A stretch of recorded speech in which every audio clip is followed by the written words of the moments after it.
wait one more minute. I'd rather, here There he he is. There he is, yeah. Okay, good. All right then.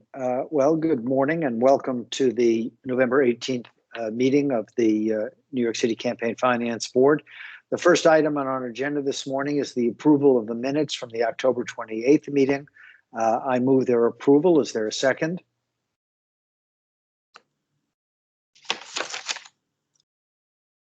Is there a second?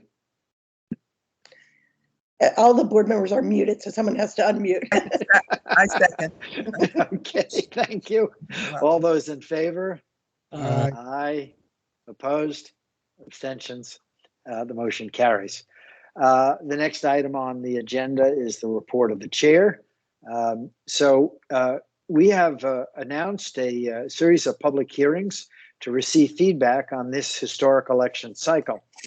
On Wednesday, December 8th, our Voter Assistance Advisory Committee will hold a public hearing to receive feedback on the voter engagement activities that CFB staff performed through our NYC Votes campaign.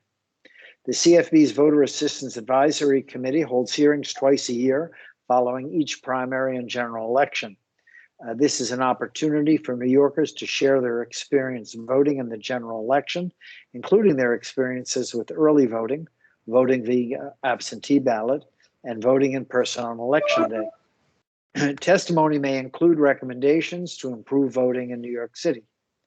Separately, on Thursday, December 16, the Campaign Finance Board will hold our post-election hearing to receive feedback on the campaign finance program and the citywide debates program. The CFB holds a public hearing following each citywide election cycle to help evaluate the impact of its work. Information provided at the hearing will help further improve our administration of the city's landmark campaign finance program and inform legislative recommendations that will be included in the CFB's comprehensive post-election report, which will be published in August of 2022. The public input provided during these hearings is invaluable because there is much to review. We implemented the most sweeping changes to the program in more than 20 years. We clearly saw the results of those changes with a record number of candidates participating in the program and a record amount of public matching funds paid to qualifying candidates. We urge all interested parties, from candidates to campaigns, to provide their feedback to the board at one of these hearings. I will now turn it over to Executive Lopez for her announcements. Thank you very much. As part of that collection of feedback about the work of the board, we will be sending a survey to campaign, both representatives, candidates, treasurers, and representatives of the campaigns, and there will be a short survey for people who get an opportunity to answer more in-depth questions if people have the time. That survey should be going out shortly. November 29th is the first post-election filing is due for candidates who are in the general election.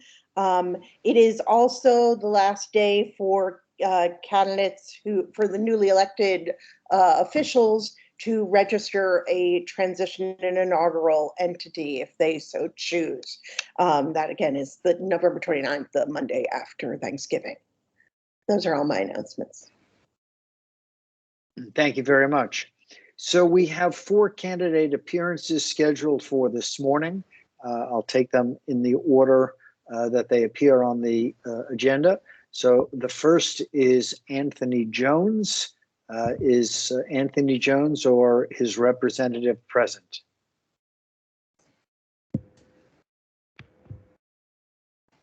Ms. King, I think thought I saw you. Yeah. Okay, there you are. Okay. Oh, and there's Mr. Jones. Okay, so. Good. Let me. So this is a little different from our penalty hearings, but why don't I ask Mr. Gallagher to just briefly state what the issue is before us, And then, Mr. Jones, I'll give you an opportunity to make whatever argument you'd like to make. There may be some back and forth, perhaps some questions from the board, and then we'll conclude this appearance. So, Mr. Gallagher, why don't you go first and just sort of tee up the issue for us? Thank you. Good morning, Chair Schaefer, Executive Director Loprest, and the members of the Campaign Finance Board, Mr. Jones and Ms. King. My name is Joseph Gallagher, Senior Counsel for the CFB, and before the board is the matter of the October 28th public funds non-payment determination for the Anthony Jones 2021 campaign for Brooklyn Borough President. The campaign has submitted a petition pursuant to Board Rule 709 challenging the determination. Board staff recommends that the board deny the campaign's petition and instead review the campaign's eligibility in the normal course. Thank you. Mr. Jones, the floor is yours. If you're not unmuted, please unmute yourself and we'll be happy to hear your presentation. Good morning, everyone. Can you hear me? Yes. Yes, we can. Okay, good. So good morning, everyone. I just want to say my name again. I'm Anthony T. Jones. I was a candidate for Brooklyn Borough President. It was a tough race. It was a interesting road, but if I had to do it all over again, I would do it all over again. And I believe that I had a very, very competent and well-trained person, Ms. Erling King, as my treasurer, who's been doing this for a long, long time. And unfortunately, I did not get any campaign finance funds during the primary. And I, based upon the numbers that I had received in my election, I thought to continue my campaign on the rent too high line. And throughout the campaign, we were always told by the Campaign Finance Board that we were, at one point, we were a few $1,000s away, and Campaign Finance had made a mistake and sent us a check for over $200-some thousand. And because we know that we did not meet the threshold, we immediately sent that money back to them, and we continued our fundraising. And then we were told that we were $100 away from the threshold. And then we raised more money. And then the last time, this time around, we didn't receive funds, and we were told that we were just $61 away from the threshold. So I'm concerned. I'm a little confused. I've never been in this program before, but it's a great program. It gives an opportunity for those of us who really can't compete with the big boys and girls out there who have the money. It gives us an opportunity to compete. And I believe that everything that we were asked to do throughout the campaign, that did it. And I'm just finding out now from my treasurer, who knows a lot more in terms of the paperwork than I do, because I was out there on a daily basis campaigning, trying to galvanize votes and to give Brooklyn what I believe Brooklyn deserves.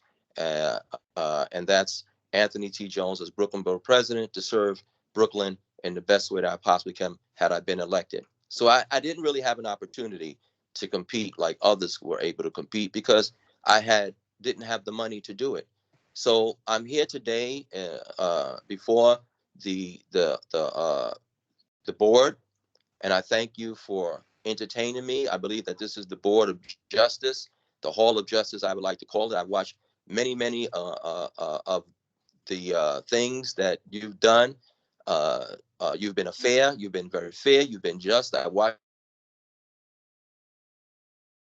saw you in action, and I'm here today to hopefully find a way where things can be rectified with me.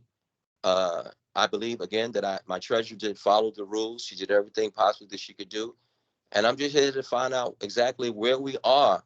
Like I said, the last email we received from them was that we were $61 short.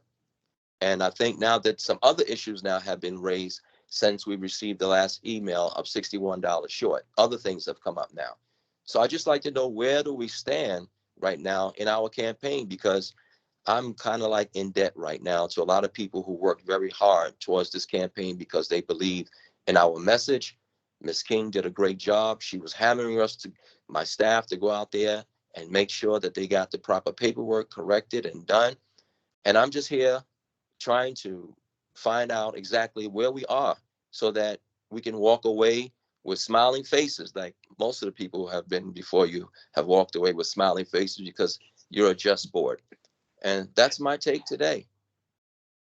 Thank you. I'm going to ask Mr. Gallagher to briefly summarize the reasons for the non-payment. But before I do want to point out to you that whatever we decide today, if we were to decide to deny your petition, you will get a second bite at this apple through the audit process. So I want to make that clear at the outset.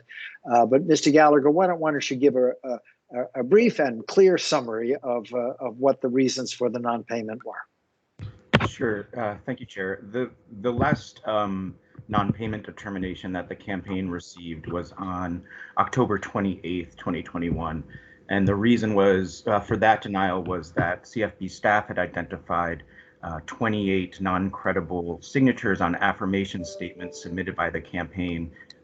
So the CFB staff recommended denial on that basis. So are you saying, Mr. Gallagher, that if we don't qualify those 28, that they haven't met threshold, or are we saying that because there was 28 suspicious signatures that were submitted and according to the memo, the suggestion is that the campaign already was suspicious before they submitted it, that's the reason? In other words, so which is, I just want to make sure clear which is the reason. Yes, thank you for that question. So the campaign, we're denying, the CFB staff recommended denial because we believe there could be an instance of breach of the certification. The audit and enforcement process will give us a more robust time to look at all of the campaign's documentation, and for the campaign, we'll have another opportunity to submit explanations and documentation. But based on the fact that there is possible breach of the certification, the campaign, the staff recommended denial of the payment at this time. Just so that it's clear to Mr. Jones, and I see there's someone else who would like to speak, and I will give her an opportunity in just a sec. By breach of certification, what Mr. Gallagher is referring to is that if the campaign knew or should have known that it was submitting affirmations that were false.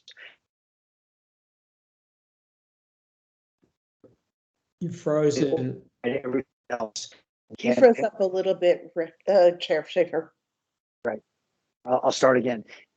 If the facts show that the campaign knew or should have known that the affirmations that were being submitted were false or fraudulent, then it would override sort of all other factors and make the campaign ineligible to receive public funds. And it's very hard to determine that with any degree of certitude during the campaign itself at the moment we're at now. And that's why the audit process will permit a more careful and thorough examination of that issue. So I just wanted to make that clear.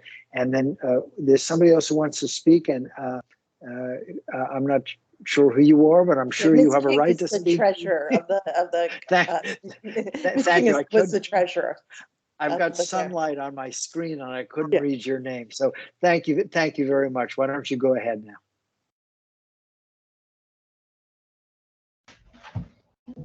Ms. King, you're muted.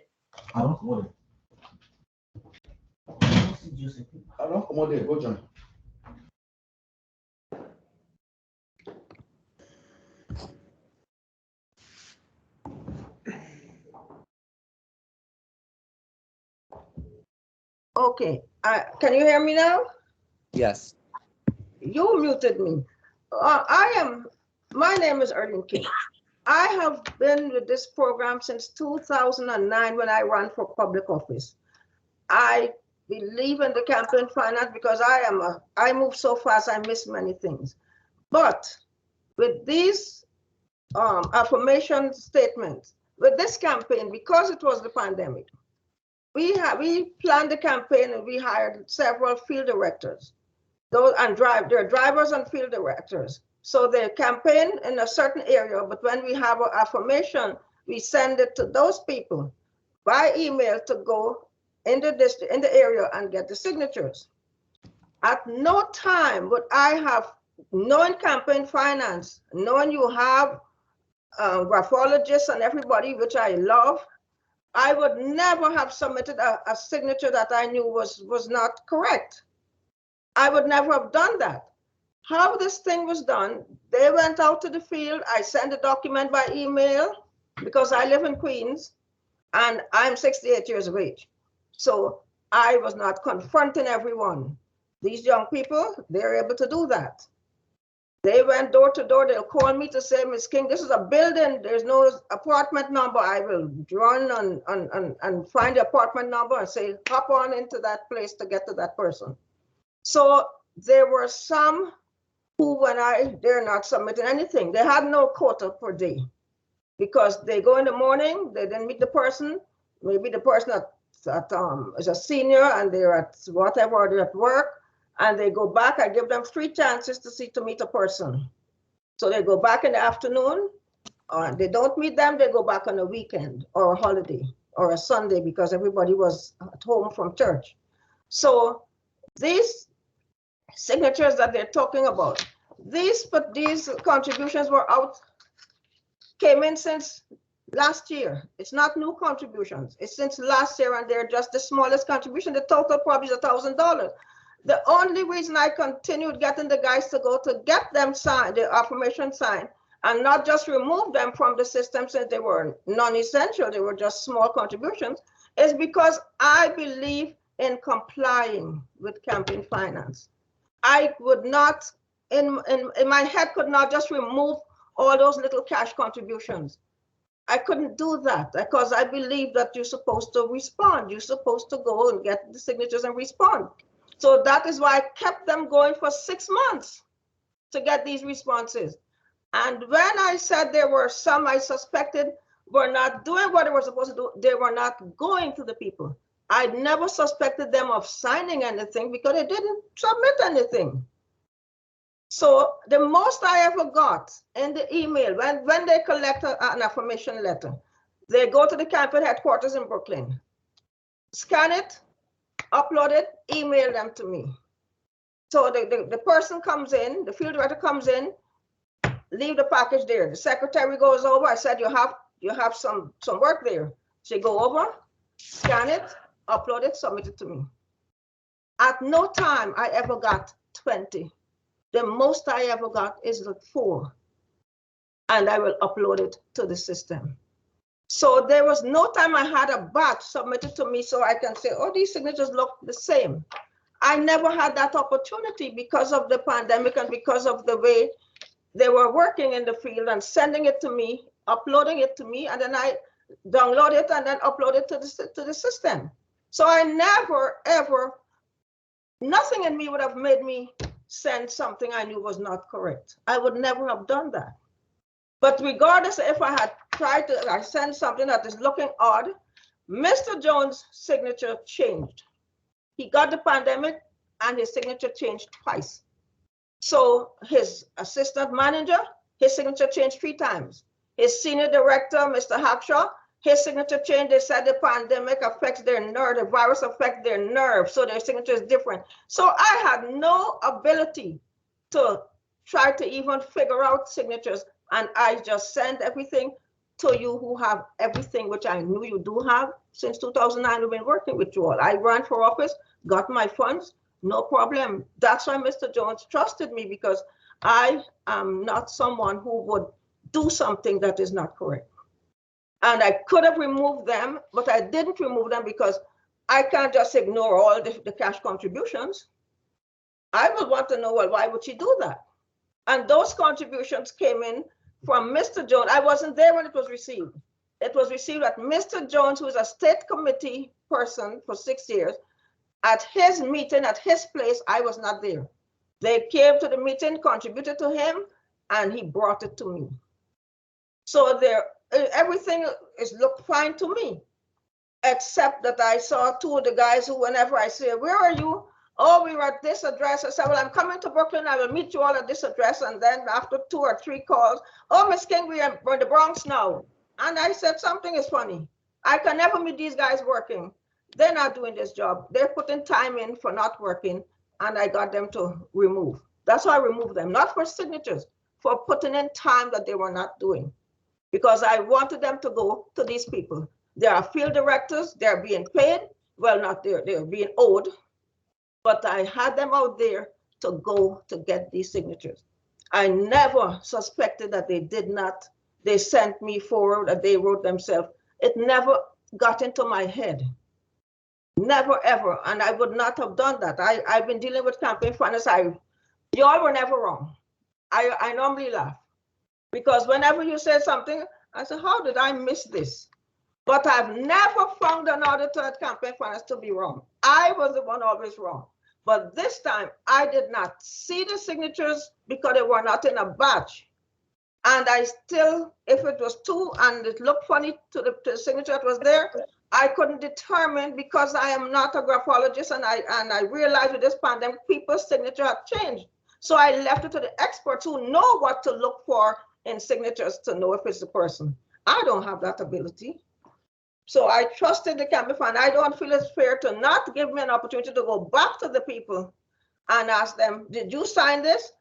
And to sign over. I didn't get that opportunity. They just said, these signatures is wrong. You're supposed to know, and you cancel it. I don't think that's fair. Thank you very much for that explanation and clarification. It's very helpful.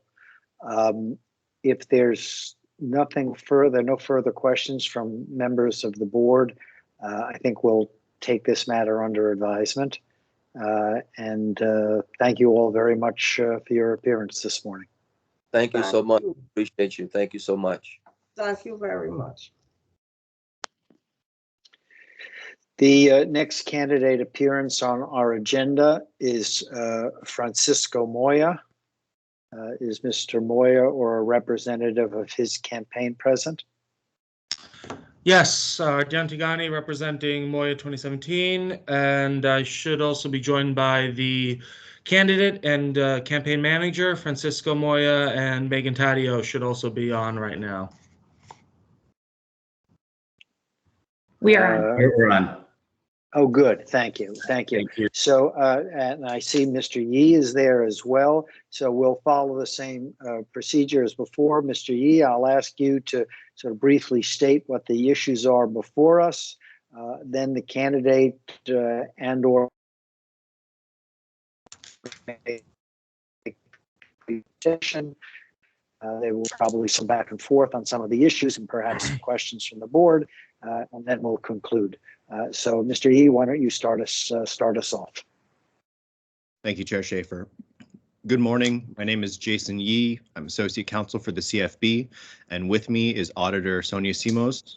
Before the board is the matter of the Francisco Moya campaign in the 2017 elections for City Council.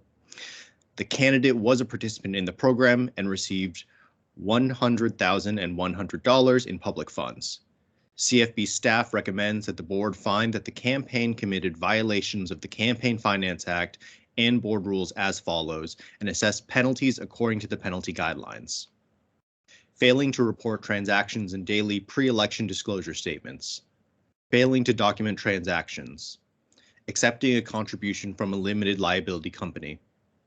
Failing to demonstrate that spending was in furtherance of the campaign. Making impermissible post-election expenditures. Exceeding the expenditure limit, and filing a late response to the draft audit report. The campaign contests 4 of the recommended penalties. Thank you. Thank you, Mr. Yee. I'll leave it to the campaign to decide who's going to speak first. The floor is yours. Thank you. Good morning, Chair Schaefer, board members. Thank you for your time. I'll be speaking first as counsel to the committee, and I'll be opening the floor to Francisco and to Megan as needed. And I do believe each of them would like to speak at the end as well. As Mr. Yee had said, we are contesting violations, alleged violations 3, 4, 5, and 6. We're not contesting 1, 2, or 7. Regarding alleged violation 3, the committee contests the recommendation of penalties related to the payment to TrueCore, as we've stated in our response to the penalty notice. The vendor ceased operating after the 2017 election, relatively soon afterwards. The committee's been unable to contact any representative or obtain any additional documentation on this. We're willing to make a payment of the full amount to the public fund, but we don't believe a penalty is appropriate where the vendor is ceasing operations and no longer able to be contacted, or cash a check for that matter. Regarding alleged violation 4, the committee contests the recommendation of penalties for the landlord's failure to return the security deposit, as we've stated in our response. Could I just interrupt you for 1 second? Yes. Could we go back to the first issue? So it's your contention that you issued a check, but it wasn't ever deposited, and that's why it doesn't appear on any of your bank statements? Is that what you're saying? Going back, we weren't sure if the check was issued or just we lost contact with them, but as it stands now, we are not able to contact the vendor. They've shut down operations. Mr. Moyer, Ms. Taddeo would be able to provide more detail if a specific check was signed, but we weren't able to determine that at the time. Okay, Would go it on. be Thank possible, and I don't know if it is, if the people who are speaking could turn on their cameras, it just would be a little bit helpful for the public record if that is possible. Apologies, I didn't realize mine was off. Do you see me now? There you Yes, are. we do, Mr. County. Okay. Okay. All right, because you can understand, just this is not, you can understand the dilemma here. If we have to determine whether this was a unlawful contribution, or whether, or as you contend, it was paid or at least attempted to be paid, and we have no documentation other than an invoice that's marked paid, but we have no check, much less a canceled check before us. So if you want to leave that for someone else to address, whoever's going to address it, just make a mental note of that, and why don't you move on? Of course. So regarding alleged violation 4, as we said, we're contesting the recommendation of penalties for the landlord's failure to return the security deposit. As we stated in our response to the revised penalty notice, we had repeatedly attempted to make contact with the landlord and the landlord's representative, but we're not able to do so. And during the campaign, the candidate had been in contact with the landlord via telephone and with the representative via telephone. In the period after the campaign, we weren't able to make any contact. The candidate then discovered earlier this year that the representative had passed away and had no way of making contact. I personally had attempted to make contact with the phone number that can be found in connection with the location, but that was to no avail, and that was in the process of responding to the revised penalty notice. As we said, we're restating our argument that penalizing the committee for the landlord's retention of security deposit really ignores the reality that the decision to refund or retain, even illegitimately, the value of the deposit is fully within the hands of the landlord. And we're not able to provide any explanation for why they weren't willing to refund the value, because we haven't been provided any explanation. They've just held on to it. Regarding alleged violation 5, we're let's stay with that one just a minute longer. So those of us who've had to deal with landlords in the course of our lives understand that the landlords sometimes just don't return security deposits. Our issue really has to do with satisfying ourselves as to your efforts to obtain the return of it. So I understand that nobody was answering the phone, but this is a corporation that would have had a public listing of an address or some other way of getting in touch with them. Can you address at all any other efforts to yes. reach them? So I also contacted the current tenant, as appears in the property, and they claim no knowledge of that landlord. I can't speak to whether the entity that owns it still owns it, or if it was transferred back and forth in some way, or if this was something where the landlord operates entirely out of the representative at the time. I do know that the candidate, and during the campaign, it was the candidate and the campaign manager who were in direct contact, and they I'd like to turn over to them to provide any more context into how much contact they had with the landlord directly versus the representative. As I've been told, it was almost entirely the representative. And when I tried to reach out, it was essentially a dead end. Okay, go on. I don't know if Megan wanted to see her lighting up. If I may, thank you. It's Francisco Moya. Thank you so much. What we had is a realtor who actually was the person that found the location and the landlord. We tried multiple times to have the realtor that we went through find out what happened there. Unfortunately, she had passed away when we were in the process of trying to find all the documentation and to get notification of how to contact the owner, and we've just the realtor has shut down. They're no longer there, and we've just made multiple attempts, even as he was saying just a little while ago, going to the current location and talking to the local tenants that are currently there. So we tried every effort in which we could, but we only had contact with the realtor that had the listing. Well, I've got you on the phone though. Since I've interrupted you already, could we just circle back to the earlier issue, and let me ask you or your colleague whether you have any document demonstrating a check or a canceled check indicating payment. This is to TrueCore. I would have to look at my files. I've given most of everything that I've been able to find and compile to our council. I'm happy to take another look, but as far as I understand, everything that we have has been turned over to our council to present to the board. Right. Okay, thank you. I guess back to council if you want to continue with your next point. Of course, thank you. Regarding alleged violation 5, the committee is contesting the recommendation of a penalty related to the withdrawal of the final bank balance from the Chase Bank account. As we had said in our response to the revised penalty notice, the committee's account was closed by Chase, and the check in this value of the final balance was issued to the committee in July of 2020. We were told by the bank at the time that they've ceased operating accounts of the type and are closing it. The committee is still in possession of the check, and none of it's been used. I believe Ms. Taddeo is actually the one in physical receipt of it, and we're happy to provide documentation to prove that we still possess the check, but we don't believe that a penalty is warranted for the bank's closure of the account.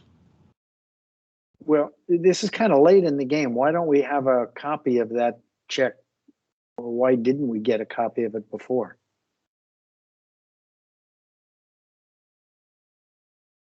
Megan, I don't know if you have it with you now or.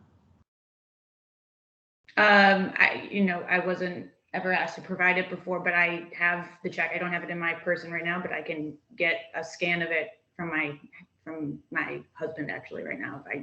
If we need it today, we can get you the copy of the check today. So let me, presumably, I'm just curious, why didn't you just put the check in another bank account or just turn it over to the CFB or maybe what? I'm just curious, why keep it as a check for that long as opposed to just open another account? Well, for me, I have the check. I wasn't sure how. I was told that these funds could be used for paying counsel for the dealt with the 2017 campaign.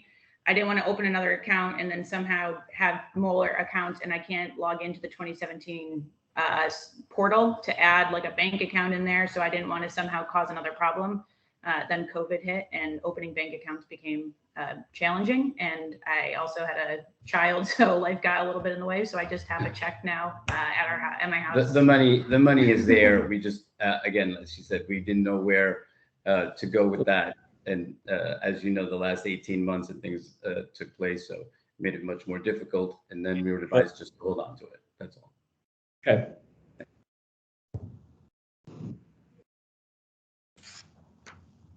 All right, let's proceed to the final big issue. The biggest. Yes. They're all big to you, we understand, and to us. Of course. Regarding alleged violation 6, the committee contests the recommendation of penalties related to the attribution of expenses towards the primary election limit from the committee's state committee, or the candidate state committee. CFB staff attributed the expenditures to the primary election for the council race based on the overlapping timelines. At the time of Mr. Moya's candidacy in 2017, he did serve in the New York State Assembly and also served as a district leader. As the committees argued to CFB staff, the expenditures identified were related to the execution of the candidate's duties in both of those roles, as well as for his then anticipated re-election to the State Assembly. The committee does appreciate the staff's adjustment earlier to remove the attribution of travel and housing expenses in Albany. As the committee told staff, a number of documents were difficult to identify, in no small part due to the pandemic. The committee appreciates the time and the patience CFB staff has afforded it on this. In the time since we submitted our response to the revised penalty notice earlier in the year, Ms. Taddeo and Mr. Moya were able to identify additional documentation. For example, the committee found documentation that assisted in identifying an expense at Broadcast Enterprises as actually being for the purchase of a microphone stand podium with the State Assembly seal that was used at press events. This is one of many transactions that we maintain. The application of the criteria of advisory opinion 2007-4 will weigh against attribution to the council primary. For example, regarding Andre Vasilescu, I'm going to apologize for the mispronunciation of his name. His reimbursement of $147, we recently discovered documentation that shows the reimbursement was for travel to Albany related to the candidate's work in the Assembly. He was at the time solely an employee of the Assembly committee, the Assembly office. We've also identified $4,533 in expenses from the state committee that directly relate to events attended and sponsored by Mr. Moya as a Assembly member and district leader. We can provide documentation on these. Another $4,842. Oh, when you say what kind of events would those be that you say would be specifically? So these were events that, for example, the Women's Democratic Committee of Queens County's annual event, the Perna Foundation. These were all things that not only were attended or sponsored, advertisements were purchased as Assembly member, but these were actually things that there's a long history of the then Assembly member, using his Assembly committee to cover these expenses. For example, the Women's Democratic Committee tickets were purchased as far back as 2011. Perna Foundation contributions date back to 2016. The Ecuadorian News advertisements were purchased as far back as 2010. And these are continuing expenses as part of just representing the district. I have a full list if you'd like me to send it in some way that I have as a an Excel file. That would be helpful if you would do that. Would you like that now, or would you like me to send that in a moment? If it won't interrupt the flow too much, do it now. Okay, Just in which you should send it to Mr. Yee. Sorry, say again. Mr. Yee. Okay. Mr. Yee. Yeah, and Mr. Yee will share it with us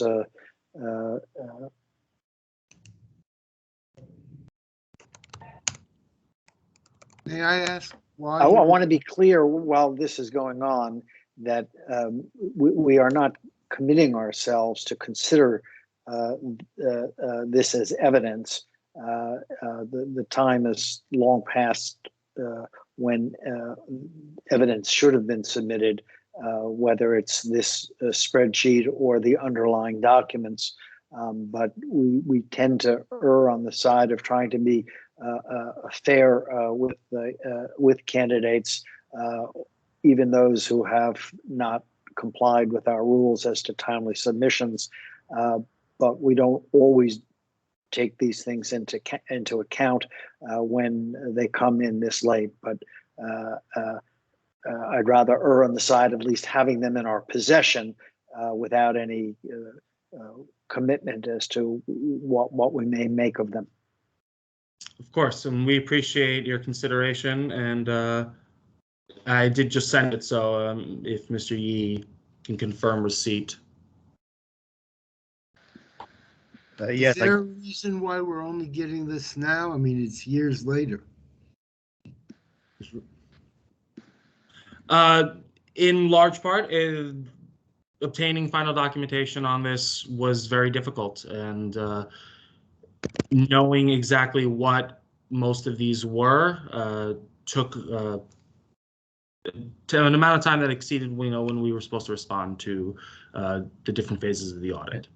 I think the council member would like to just chime in on the state committee. On the state committee side, my dad used to be my treasurer at the time, but my dad suffers from Parkinson's disease. And at an advanced stage, it was very difficult for us to obtain all that information. We had to do a lot of digging on our own to get that. It was not for any other reason that my father is ill at the moment, so we couldn't really get to the root of where these receipts were coming from. So that's why Megan had taken over as treasurer for the current campaign in 2021. Yeah. So apologies for that. Got it.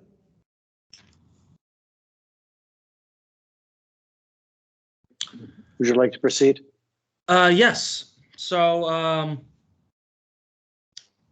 as I was going to say, sorry, the other category that we had identified, $4,842 in expenses related to Constant Contact and AT&T, both of which were operated exclusively by the state committee. As we've said before, they were both related to assembly business and not used for the campaign for city council. Responding to the positions of CFB staff on the application of AO 2007-4, regarding subject matter, the CFB staff argued that the absence of phone and email services on the council expenses was indicative of the council committee benefit from the services. On the contrary, emailing and other contact services were actually provided by Nashman Mansur, which was retained by the council committee, and that was provided by them. The assembly Constant Contact was operated just for assembly business, which was run concurrently as the campaign in 2017. Regarding geographic distribution and location, as well as timing, CFB staff did characterize the overlap between the Assembly District 39 and Council District 21 as substantial. The actual district maps accessible from the DOITT in the city show a very small overlap, really just on the core of the neighborhood of Corona, where the Assembly District will include Jackson Heights and Elmhurst, and the Council District does not, but does include East Elmhurst, North Corona, southern parts of Corona, Flushing Meadows, Corona Park, and LaGuardia Airport. I think the actual overlap is less than half of the Assembly District and about 20 to 25% of the Council District.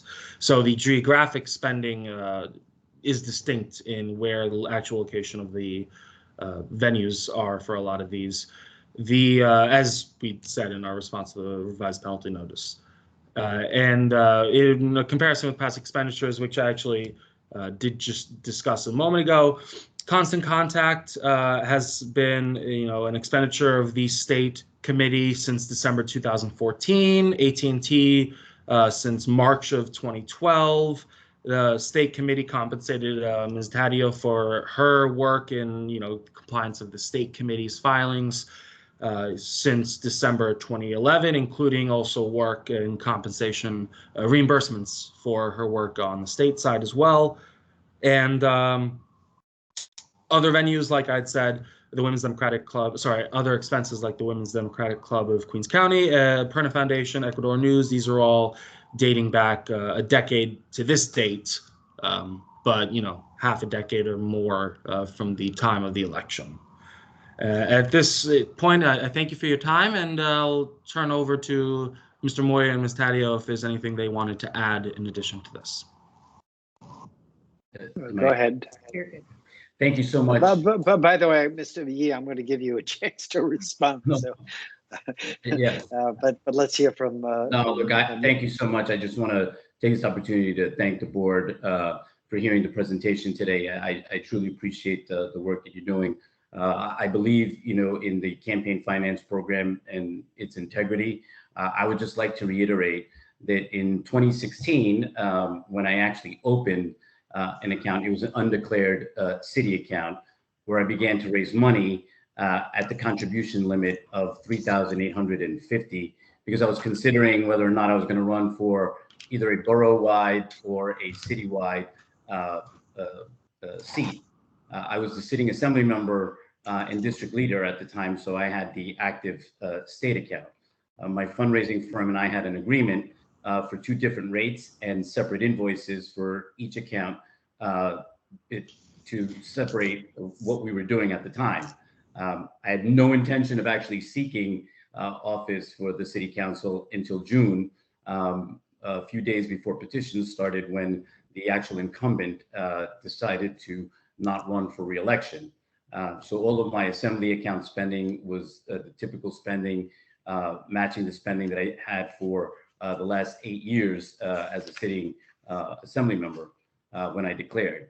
We paid out all the outstanding invoices for the state account and then shifted fully to the city account because that was the active campaign at the time. So I fully understand the intent of the law. However, I just wanted to fully affirm that I did not use my state account in 2017 for anything related to my June through September city council primary campaign. And as our council has indicated, all those items have been from what I've been using for the past decade as an assembly member and district leader in the area. Does somebody on either side, either you or when Mr. Yee speak, know how much money you had a fundraiser who fundraised, as I gather from the memo, for both? And I think you suggested there was, you tried to keep that separate. Do we know how much was raised by that fundraiser during this time period for the state account, for the state committee, as opposed to the council race? Do we have numbers on that? Board Member Davis, I can't, off the top of my head, I can't speak to exact amounts. However, as you probably saw in the memo, in terms of the timing of the contributions, there are very, very few contributions to the state committee during this period, and they don't align with the expenditures that the campaign has stated to be for fundraisers. On the other hand, there is at least one expenditure for a fundraiser that does fundraiser, as in the event, not the entity that was hired to do the fundraising. That does line up with a handful of contributions that were made to the council campaign. That's one event, just one event that you have. That's correct. For the others, the payments to the fundraiser, as in the entity, Nashban Masor LLC, we don't actually see significant contributions coming in during the time that this entity is being paid. So, Mr. Yee, I'm going to ask you to proceed with any further responses you want to make, with the understanding that we don't really expect you to, on the, while you're sitting here, try to respond to a whole lot of new numbers and documents being submitted, but rather to make whatever more general points you'd like to make. I can't speak for the board because we're going to have to deliberate on this, but I would imagine that if we are prepared to consider any of the new evidence being submitted, we're going to have to defer a decision and hold this over while audit staff looks at that material, because I don't think it would be prudent for us to try to analyze it without that kind of assistance. And I'm not saying we're going to consider it at all. But anyway, Mr. Yee, I would like to give the floor back to you to respond to any points you'd like to respond to. Sure. Thank you, Chair Schaefer. I really just want to, in particular, address 2 points before responding to the campaign more broadly. So first, on the subject of this documentation and explanation that Mr. Tagani said he would submit to me, in the email he sent, and I did receive an email. I'm really just seeing indications of certain payments that are pointed out. It's the payee name, the date, the amount, and then the category just says district leader or event/ad. I mean, these are, these could function as basic explanations, but I'm not seeing any documentation to support. I apologize. I thought you just wanted the list of the events. Yeah, that's what I was assuming too. If we're going to go further with submissions, obviously we're going to ask for all the underlying documentation in addition to the spreadsheet. Sure. So, Mr. Why don't you address the fundamental point on this? As I understood the argument was that if I've been doing these events, and meaning I'm a state assemblyman for the last 6-7 years, you shouldn't attribute this year's event, payment for this year's event, or this year's ad in the local community newspaper wishing everybody a happy new year, to the city race, if it's something that's been going on for years. Do you accept that as a premise? Because that's, I think, am I right that that's essentially the argument? And I'm just trying to see if you agree, before we get to numbers, what is your position on the concept?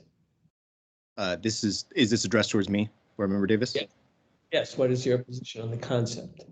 So I would reject that premise in part because we know from at least December 2016 that the candidate had declared, or rather had decided to run for a city office. Now we're talking now, and I'm hearing for the first time that the candidate had been considering a borough president office. So maybe it's different amounts, but regardless, we still would have attributed this kind of spending to the campaign, and in fact, in that case, even more so, because then all of these expenditures would have fallen within, or at least the expenditures occurring in the assembly district would fall within the borough. So if anything, I'm not sure that that is a helpful argument there. But I'm finished. Go ahead. I was just going to say, fundamentally, regardless of whether these expenditures had occurred in the past, that doesn't make a difference of whether the 2017 campaign benefited from these expenditures, right? So whether in past years the state committee had paid these AT&T and Constant Contact services doesn't actually make a difference, because then we see that the council committee didn't have any similar expenditures. So it's reasonable to believe that the council campaign had been using these resources paid for by the state committee. Frankly, I am not certain that we can look at this past history of spending as an indication that none of this should be attributed to the expenditure limit for 2017. I thought he said there were some expenditures for those services, but focusing on the events and, you know, or the ads that you see in community newspapers, you know, Assembly Member X, wishes everybody a Happy New Year or whatever, you know, which you see all the time. So is your position that in the year that you're running for a city race, you cannot make those expenditures from a state committee?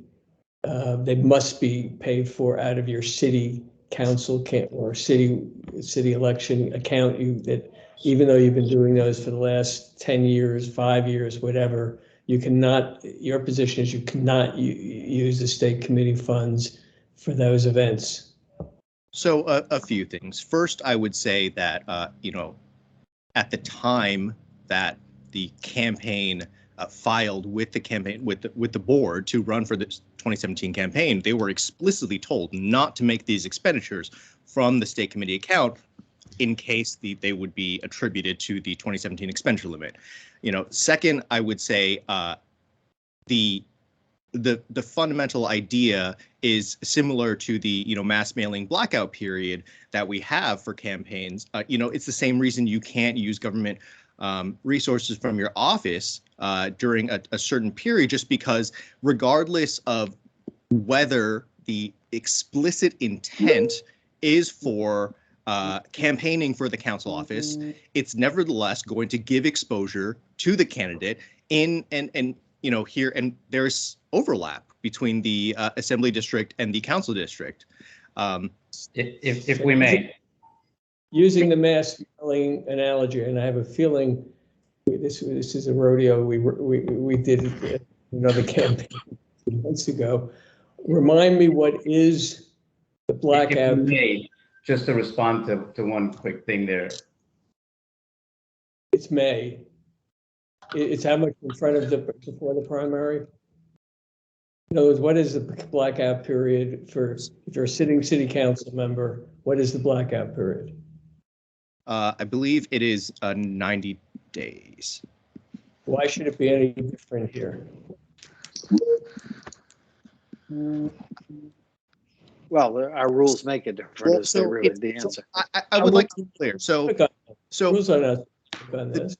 The difference here, and this was meant to be my last point in my earlier kind of screed, is that we're also not saying that, we're not penalizing these expenditures simply because they were made. We are attributing them from one committee to the other, right? And it's a fine distinction, but I think it's an important distinction, because if these expenditures, in the mass mailing analogy, if all these expenditures had been made by the council committee, right, they don't fall out, or they do fall outside the blackout period. So that's not really the issue, but they were still made and they still count towards the spending limit, right? Regardless of the explicit intent, the council campaign benefited from, the sheer amount of exposure.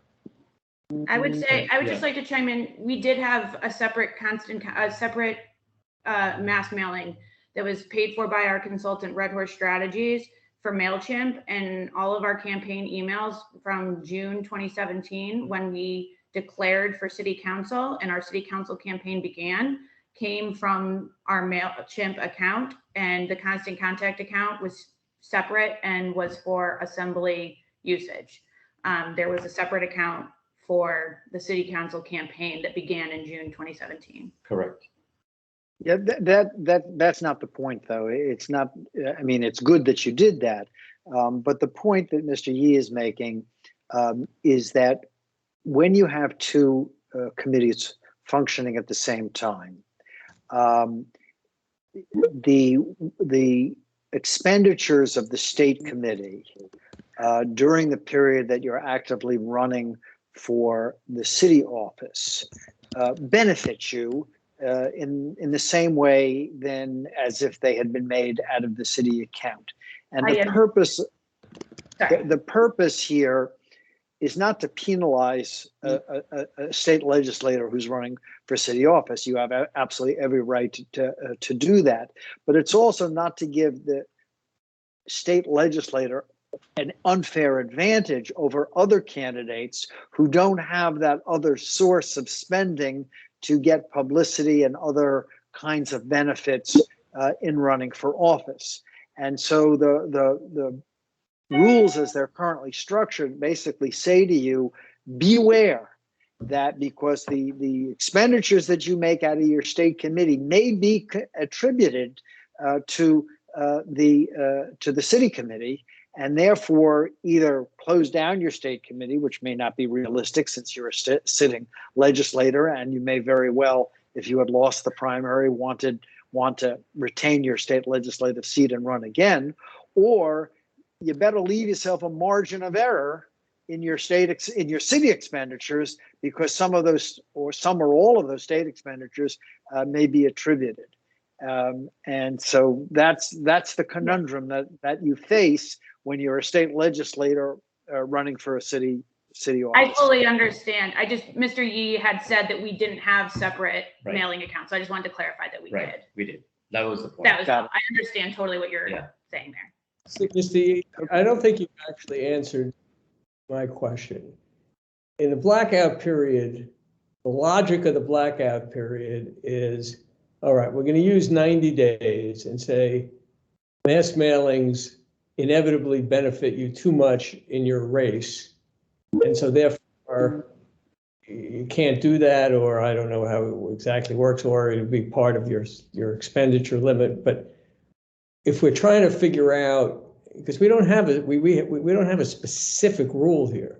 If we're trying to figure out how to attribute, why isn't the logic the same here, that we should really focus on the 90 days before the primary? I see. So if you're speaking to the time period, there is a time window, and that the spending limit starts on January 1st, right? And so we don't have these attributions from the state committee to the council committee until after January 1st.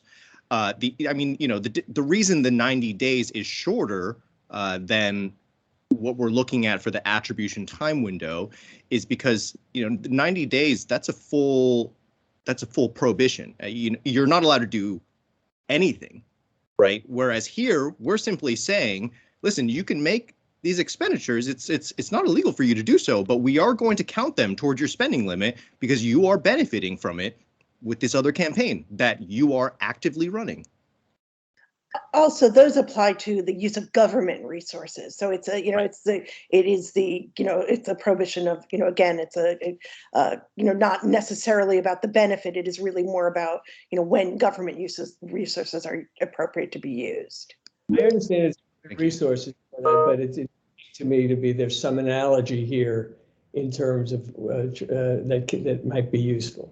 I understand the analogy. I just wanted for the public to be clear that what that blackout period applies to not campaign resources, but government resources. Correct. Okay, so back to you, Mr. Yee. Did you have any further points you wanted to make? I wanted to address a few, very general points. The first is that, nearly all of the points that are being made in terms of specific expenditures, we're hearing for the first time today when we really should have heard them in response to the notice or the revised notice. The campaign had ample time to respond to these, and not only is this the first time we're hearing about some of this documentation, this is the first time we're hearing about many of these explanations, right? So not even talking about supporting documentations. And again, finally, I really want to stress the fact that, although the campaign is talking about this anticipated re-election to state office, the candidate had already filed with the board to run for city office at this time. So it's the period we're talking about after January 1st, he had a stated intent with the board to run for city office. I don't want to rehash too much of the memo that I sent to board. So I'll rest on that. You can't guarantee that he was going to win his city race, I assume. Sure. All right. Is there anything further? Yes, if I may, just as to the timing of documentation that we have now available to us, we do apologize for delays in getting the documentation. As Mr. Moya had said, there have been personal issues that have delayed really the discovery of a lot of this. For Mr. Moya's family, for Ms. Taddeo, the COVID-19 pandemics caused communications delays for everybody. We don't, find these things in the time after submission because we choose to, but because that's when it does finally come into our possession.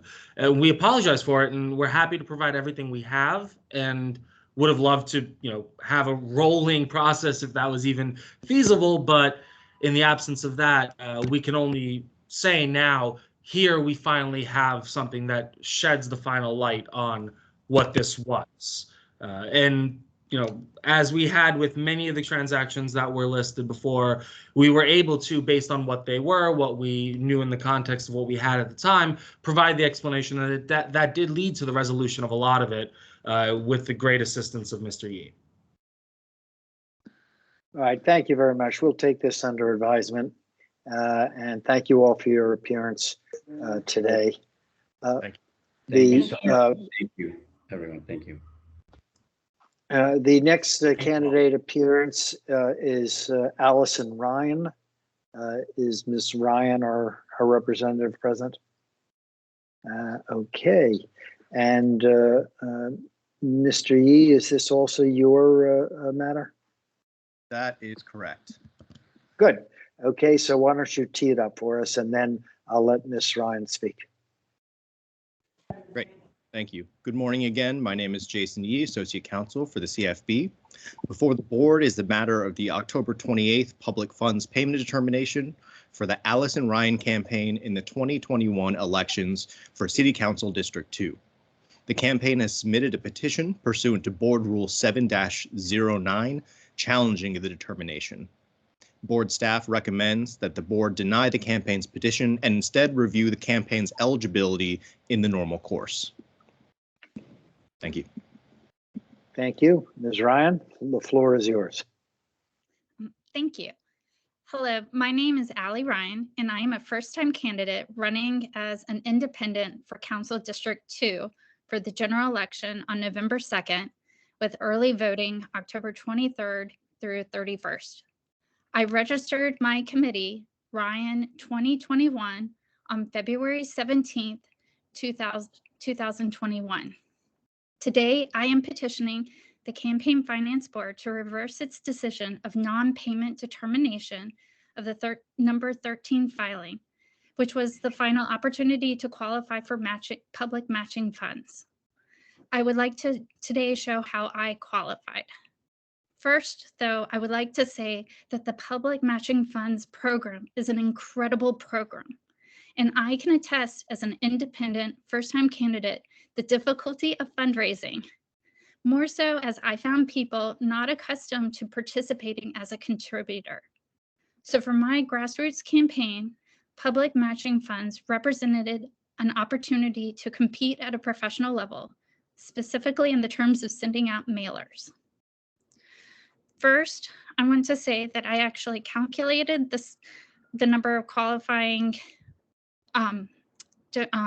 donors in my district before the donor contributions in question, and I actually came up with 71. So I actually have a difference in compared to what the Campaign Finance Board came up with, which was 70. And I want to also ask, how can I submit my I have several exhibits that I would like to submit in my defense. I like to break down the invalid matching claim matching claims that I believe that do qualify as valid matching claims. And I actually would like to, first off, the majority are based on that the instrument code was not clear. And what happened is that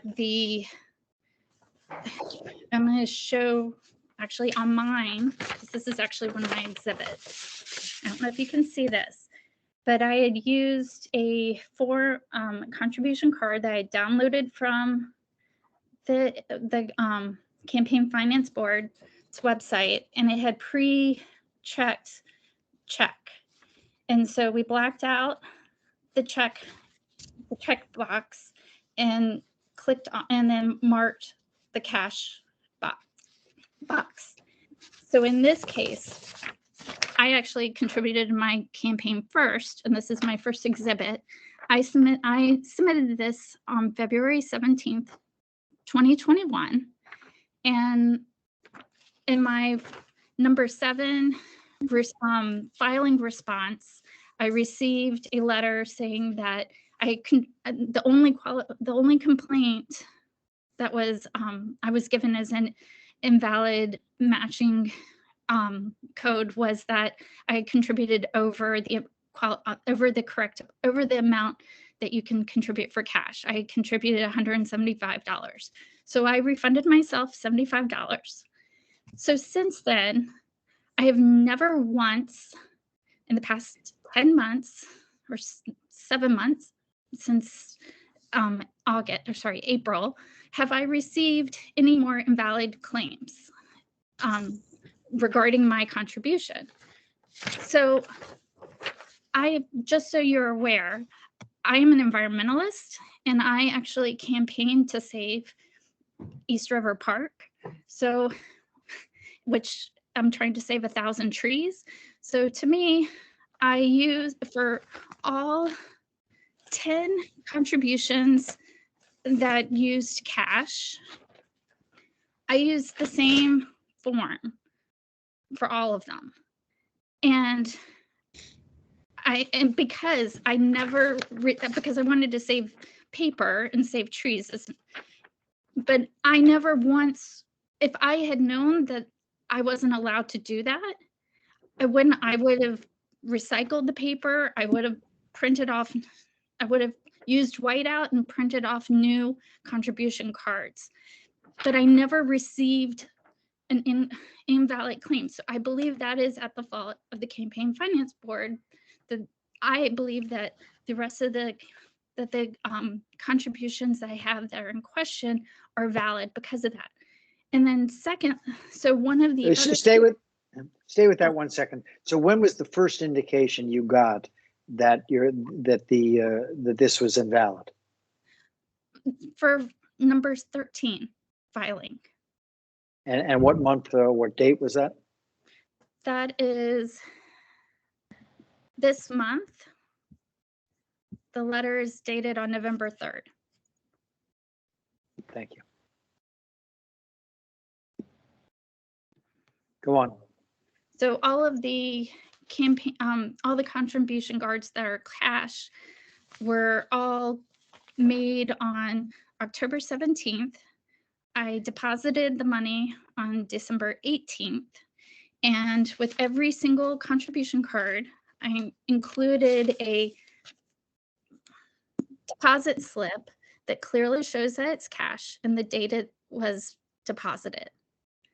And if you go into my account in C-Smart, you will see this. So the second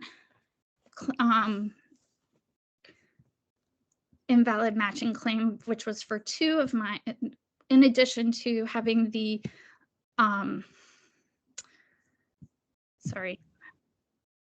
the instrument code missing or unclear on the contribution card, was that they said that the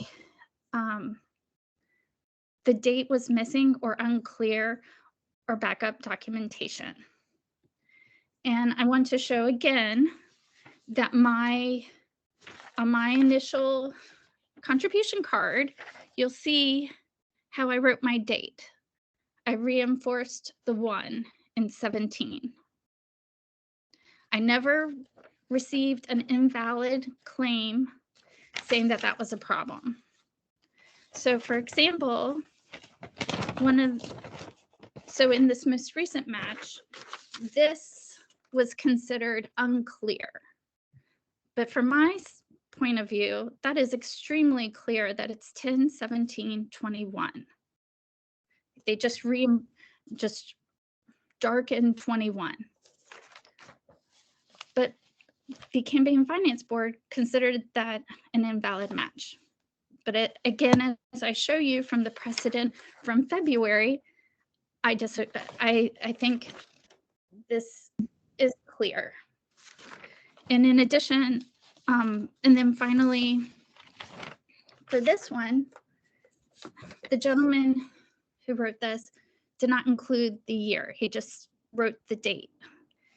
And that was, but again, I submitted the deposit slip as documentation.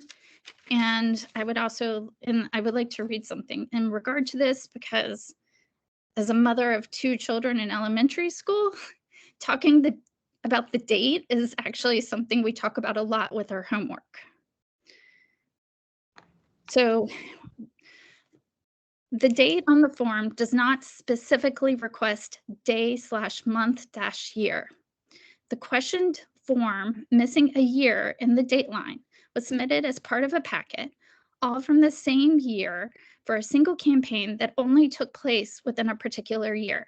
And as I mentioned, I registered my campaign on February 17th, 2021. And had a deposit slip further specifying the year 2021.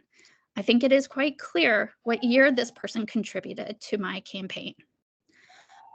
I would like to note there are a variety of cultural preferences as to how one should write the date. Often people do not put the year. My children, for example, are not taught to put the year on their assignments unless the blank space is broken down into 3 parts: day/month/year. And also will note, they go to a school with many international students who reverse the day and month. If you want to make lack of specific date order a disqualifying factor, I believe you have to put a clearer requirement of what elements and what order you want than a simple line and no instruction. It is more common than not to have these clear instructions present. This contribution should be counted. I just want to go back to make sure I understand something you said in connection to your earlier argument.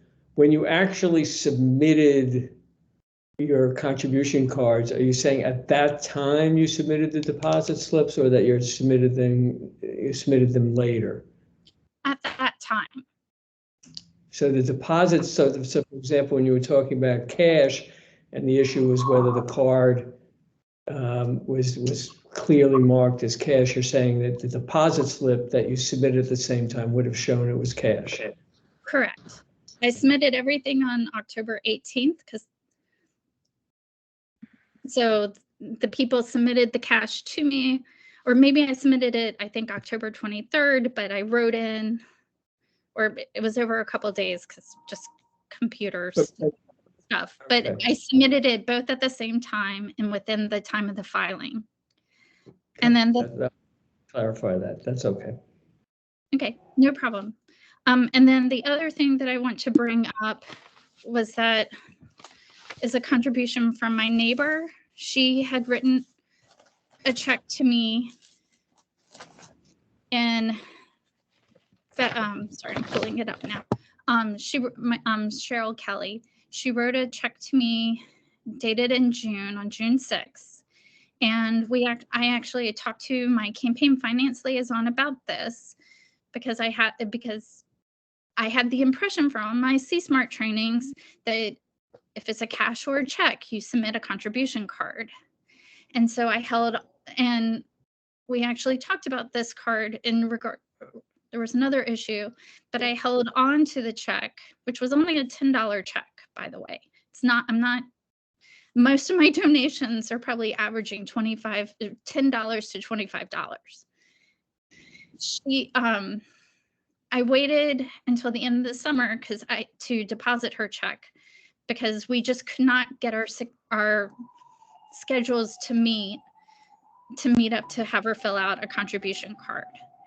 I finally got her to fill out a contribution card in October.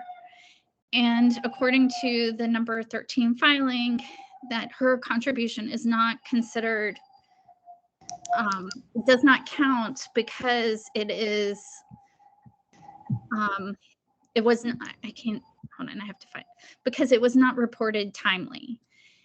And I've reread everything and it is very vague, and I have not seen where it says that you have to submit a check in a certain period of time. I know like in standard business world and just with personal checks, or like in personal and like in the real world, you're supposed to deposit a check within 3 months, or after 3 months, it's typically considered to be void. So that's how I approached it with this in this situation. So I believe again that that my neighbor's $10 contribution should count. Mr. Yee, would you like to respond to any of these points? I really just want to address the issue of the deposit slips. So the deposit slips, we don't use those as backup documentation for cash contributions. And the reason we don't, and the reason that contribution cards are important, excuse me, is that as the board knows, cash is a very vulnerable asset when it comes to campaign contributions, right? So the contribution card is filled out by the contributor, and so the contributor actually has to, fill out this information and say and sign it and say, to the best of my knowledge, this is true, and I'm affirming this with my signature. On the other hand, the deposit slip is simply a record that the campaign or one of its representatives actually deposited that money. I mean, I don't think the issue here is whether there was cash deposited, which is all that the deposit slips would show. And all we're asking for is affirmation letters from these contributors saying, yes, in fact, these are the contributions that we made in this amount on these dates. The October 28th payment date was only the last pre-election payment date. As I'm sure you're aware, there's plenty of opportunities post-election in the normal course of the audit for the campaign to be paid if they fix these invalid matching claims. Thank you. Yes, we're aware of that, and I'm sure Ms. Ryan is too. But excuse me a second, Ms. Ryan. I'd like Mr. Yee to respond to your first argument. So Ms. Ryan says I submitted my own contribution in April on the same. I submitted it in the number 7 filing in March. Right, in March. Okay, thank you. And whoever reviewed it obviously understood that it was a cash contribution because they said to me, "You've contributed too much in cash." And so if it was clear from the first form in March that the check next to cash meant it was a cash contribution, even though the check box was also filled in black, why wasn't it equally clear on the subsequent forms that these were cash contributions? Sure. I can't speak to that specifically because this is the first I'm hearing of it today. So I haven't looked at the backup documentation for the cash contribution in Disclosure Statement 7. I only looked at the particular Disclosure Statement 13 contributions that were brought up by the campaign. I mean,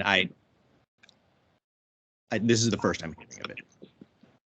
Okay, thank you. Ms. Ryan, I'm sorry, I interrupted you. You wanted to make an additional point.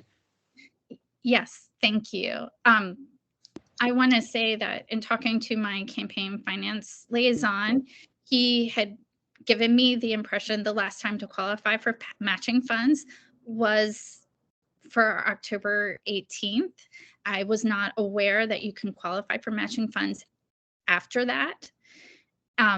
I can, and that's one thing I want to add. And I also add that my campaign finance person, and I will go through all of the handbooks. It is I have memory, and I will back this up with I'd like to back this up with documentation, that it is actually important to include a deposit slip if you're submitting cash. So I respectfully disagree with Jason that it's not necessary to add to your documentation for C-Smart. But the way I have been running my campaign and the advice I've been given and the documents I have read, it is consistently been told that it is important to include that. All right, I don't think we need to belabor this point. You obviously do understand now that you may be eligible for further payment at a subsequent date, regardless of what we do with your petition here. That is, in the course of the audit process, this can get sorted out. And if your arguments, some of which, speaking for myself alone, I find strong, if they prevail, you, at the end of the day, you will get paid if that is the determination. So what's at stake at the moment really is whether you get paid tomorrow or at some point down the road. But I thank you for your presentation Chair Schaefer. Jason, you look like you need to say one more thing, so I'm going to let you. Yeah, I got an update in real time from the auditors who reviewed the campaign, and the cash contribution the candidate was referring to is transaction number 14, and in fact was invalidated, and it was resolved with an affirmation letter. So that's exactly what we're acting for in this situation. But it was specifically regarding, yes, and I do have my affirmation letter right here. And it was but it was for a different invalid matching claim. It is Different reason, I think you said before, is because it was too much. correct. Right. And what is your affirmation? What does your affirmation letter say? That you refunded the money to yourself? It just says no,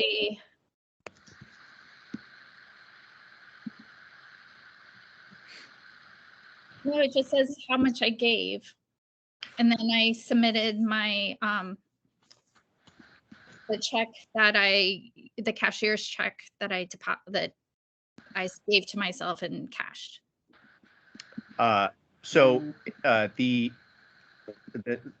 I'm hearing from the auditors that the specific invalid matching codes were first, over the limit contribution, which is what the candidate said. Second, the instrument was unclear, which is the issue at hand. And third, the amount was unclear. I can't speak to what the affirmation letter said because I haven't seen it. But this is my understanding of how that situation was resolved, and that is exactly what we're asking for here. Okay. I want to thank you both for your presentation. You've been very helpful, and I think we need to move on to our final candidate. So again, thank you very much for your appearance. Our last appearance is for candidate Tommy Torres. Is Mr. Torres or his representative present? I see you, Mr. Torres, or at least I see the bottom half of your face, and I'm sure we'll get a better picture in a minute. We all spend half of our lives adjusting our screen cameras. And is there anybody else who will be appearing with you or on your behalf, Mr. Torres? Yes, Anthony Genovese, and I believe also Naomi Rivera. Okay, I think I see you all. And You see my screen? Do you see my screen? I'm sorry. Yes, You have to move up. yes. Do I have to move up, move back? No, you're good. You're good now. Don't budge. Thank you. Okay. And we have the attorney from the CFB. Would you like to introduce yourself? Sure.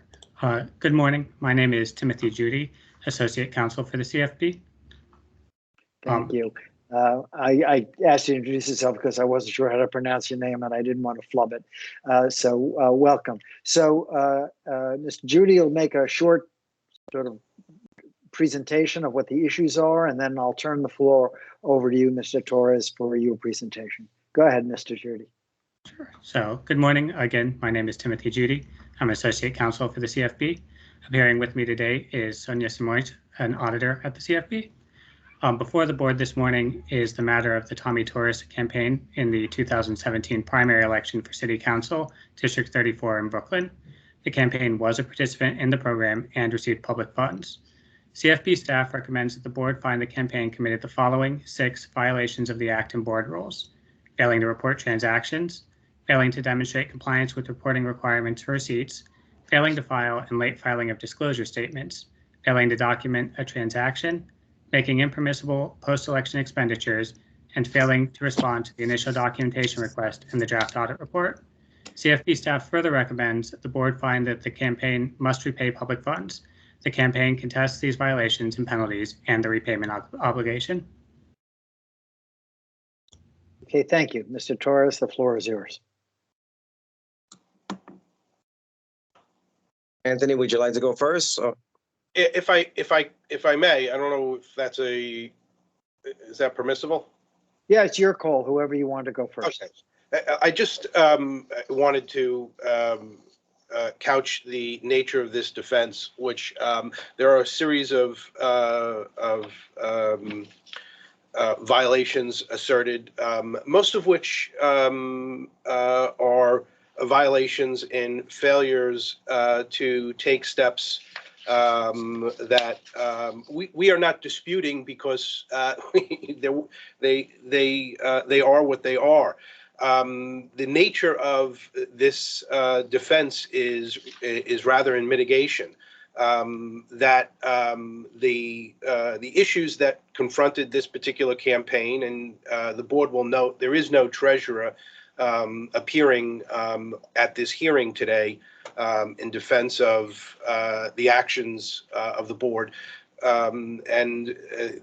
This particular campaign series suffered a loss of 2 successive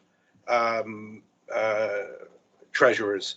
Rather, the nature of this defense is that there has been compliance with the spirit of campaign finance rules and regulations with respect to the expenditures that were made and the contributions that were collected, none of which were, we submit, in violation of any of the parameters specified in the campaign finance rules and regulations. In fact, in this case, what the campaign is dealing with is an absence of some coordinating, substantiating document that attests to the qualified nature of that expenditure.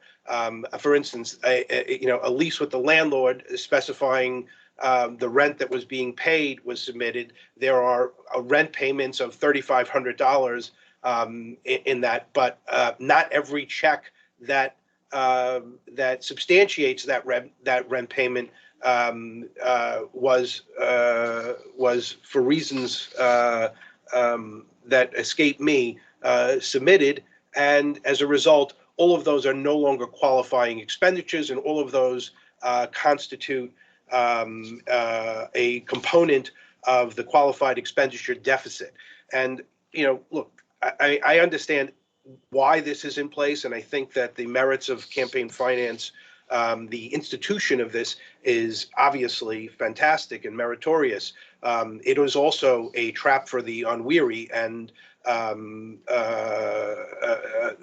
those instances where, as in this case, the treasurer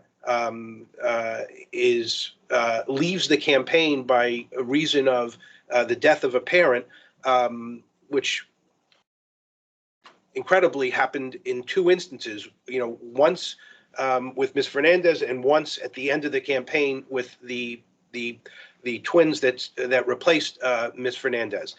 Left the campaign in a position where they simply did not have access to many of the supporting documents. That being said, and that is a basis for the campaign not having timely complied with the response to the initial document request and the draft audit report. But most particularly, I think, concerning the qualified expenditure deficits, there is nothing in those qualified expenditure deficits that constitutes an expense that should not be qualified. It just is not qualified in this instance because of the absence of supporting documents. Now, that having been said, I know that there is a component of this that recommends a $26,320 sum for which there are no credible documentation submitted. And I, going through the recommendation to the board, have identified that those numbers are generally comprised in the qualified expenditure deficit liability analysis. But I don't see any qualified expenditure deficit analysis that itemizes sums that for which there is no credible documentation that total $26,320. And all I'm asking is that if I can be directed to that particular disclosure, I would like to address those expenses, because I don't see, and you'll hear from the campaign, and you'll hear from the candidate and from Ms. Rivera, who was there and experienced this. So she is appearing. She was a consultant to the campaign, and also is a person that lived through what it is that's gone on. And these are the people that we're relying on to piece together what it is that happened. But they're repeatedly advised me that we did submit everything. So I know that there were boxes of material submitted. There are not boxes of material that that are identified in as documents received. So I'm at a loss to explain that differential. But that having been said, I'd ask, unless there's a question, for Mr. Torres and Ms. Rivera to address the board, and thank you. Thank you. Thank you. Go right ahead. Thank you, Anthony. Good morning to the members of the board. My name is Tommy Torres, and I want to first thank you for this opportunity to present today, and to thank you for the important role that you play in this process. This process that allows someone like myself with a limited fundraising resources, limited financial means to run a campaign.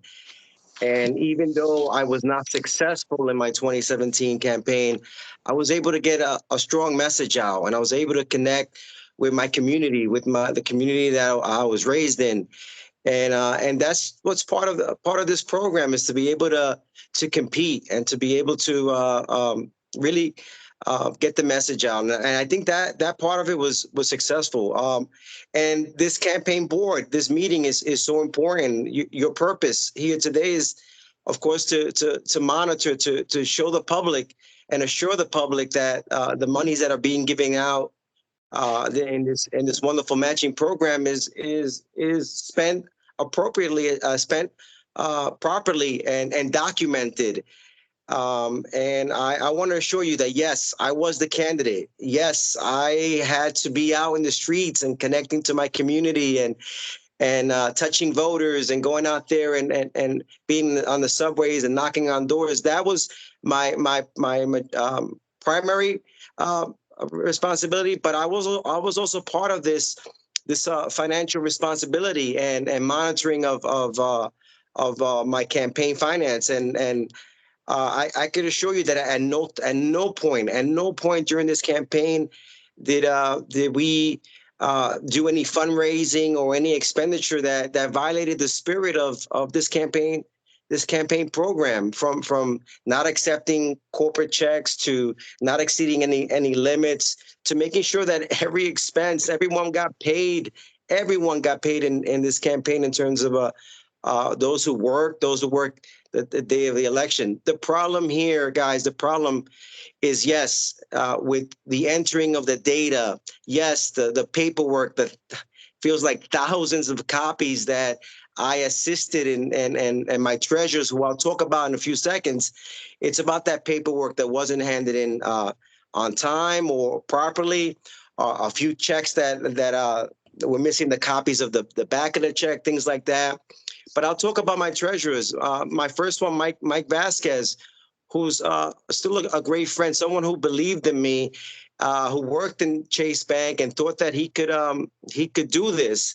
And the two treasurers that I have, I want to make an important point. It was the first time that they took part of in a campaign finance treasury. They were never treasurers before, but they believed in me. They believed that I was the right candidate, and they believed that they had the experience to help me in this process, which became very, very overwhelmed. Mike Vasquez, my first treasurer, said, "Tommy, this is just too much. I have 3 kids. I can't continue with this." We did submit the first few statements with Mike, and they were good statements, but it was just overwhelming for him. So I needed someone right away, and Francis Hernandez, who's currently the treasurer on record, was someone who was there knocking on doors with me, who has some experience with bookkeeping, has some experience with accounting, but again, overwhelmed, made a lot of mistakes. We had to delete stuff on this C-Smart system, and eventually, her father was diagnosed with cancer, and that overcame. I mean, that process of dealing with her father and all that had her just, she removed herself from being our treasurer. And these 2 young ladies, 2 campaign workers, Hilda and Carmen, sisters, who had a mom in Puerto Rico who was also sick. They were helping me. They were helping me through this process. And we're entering data, and I was entering data, and Naomi was entering data as well. Their mother was sick in Puerto Rico. We had Hurricane Maria, who happened at the same time after. The big problem here is statement number 12, and that's the statement that happens right after the day of election, when we have hundreds and hundreds of things to input, and they were very helpful. But unfortunately, they also had to abandon the campaign. And just like to close that. I would hope that the board understands and will consider that my intention was to represent my community. My intention was to continue the good work in the community. At no point was my intent to end up with such a financial debt that I see in terms of very concerning for me. But my intention was to run a good campaign, and I did, and I continue working in my community. I want to thank Joe Gallagher and your staff at Campaign Finance, and also Samantha, who was my rep, always there for us, always extended us the courtesies and extensions, and it was a positive experience for me. It's just the Campaign Finance and the Treasury was such an overwhelming experience for all of us. Sleepless nights, and all these data that we had to enter. But I thank you for allowing me to explain in terms of what went on, and I know I have Naomi here also who helped us with that. Let me ask you a question. You got a call, according to the memo, in March of 2019 to say that you obviously hadn't responded to the requested documents, now saying you hadn't responded to the draft audit report. And what did you do after that? I mean, the first response of any kind was in response to the enforcement notice. When you got this call in March of 19, what did you do? Well, in trying to organize the paperwork and have the support and those that were helping me with this, I couldn't connect with them. The sisters that were helping me were back in Puerto Rico after the hurricane. I just wasn't able to put that all together to respond.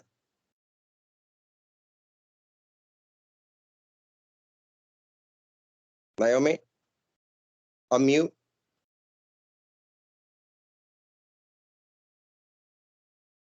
Naomi, unmute. Can you hear me now? You're still, yes, now we can hear you. Thank you. Okay, perfect. Thank you. My name is Naomi Rivera, and I am here joining you on behalf of the Tommy Torres campaign. I've been assisting Tommy, Katie, and now Anthony with the 2017 Tommy Torres campaign finance files. I also want to echo Tommy's sentiments. I want to thank the board and campaign finance for all of the work that you do. It is important work. It has been a tremendous tool to provide options and even the playing field for candidates with limited resources. And we understand the value and recognize the value of your work and why we're here today. And so while we're in quite of a bit of a conundrum, we want you to know that we really do understand the role here, and accounting is critical, and we appreciate that. Tommy spoke about the treasurers, and I want to share a little bit about the sisters. I know that I think your name is Mr. Davis. You asked the question about the timing. So let me just go back a little bit, because when I think it was the draft audit, I'm not sure which came first. At that time, Tommy reached out to me as well. So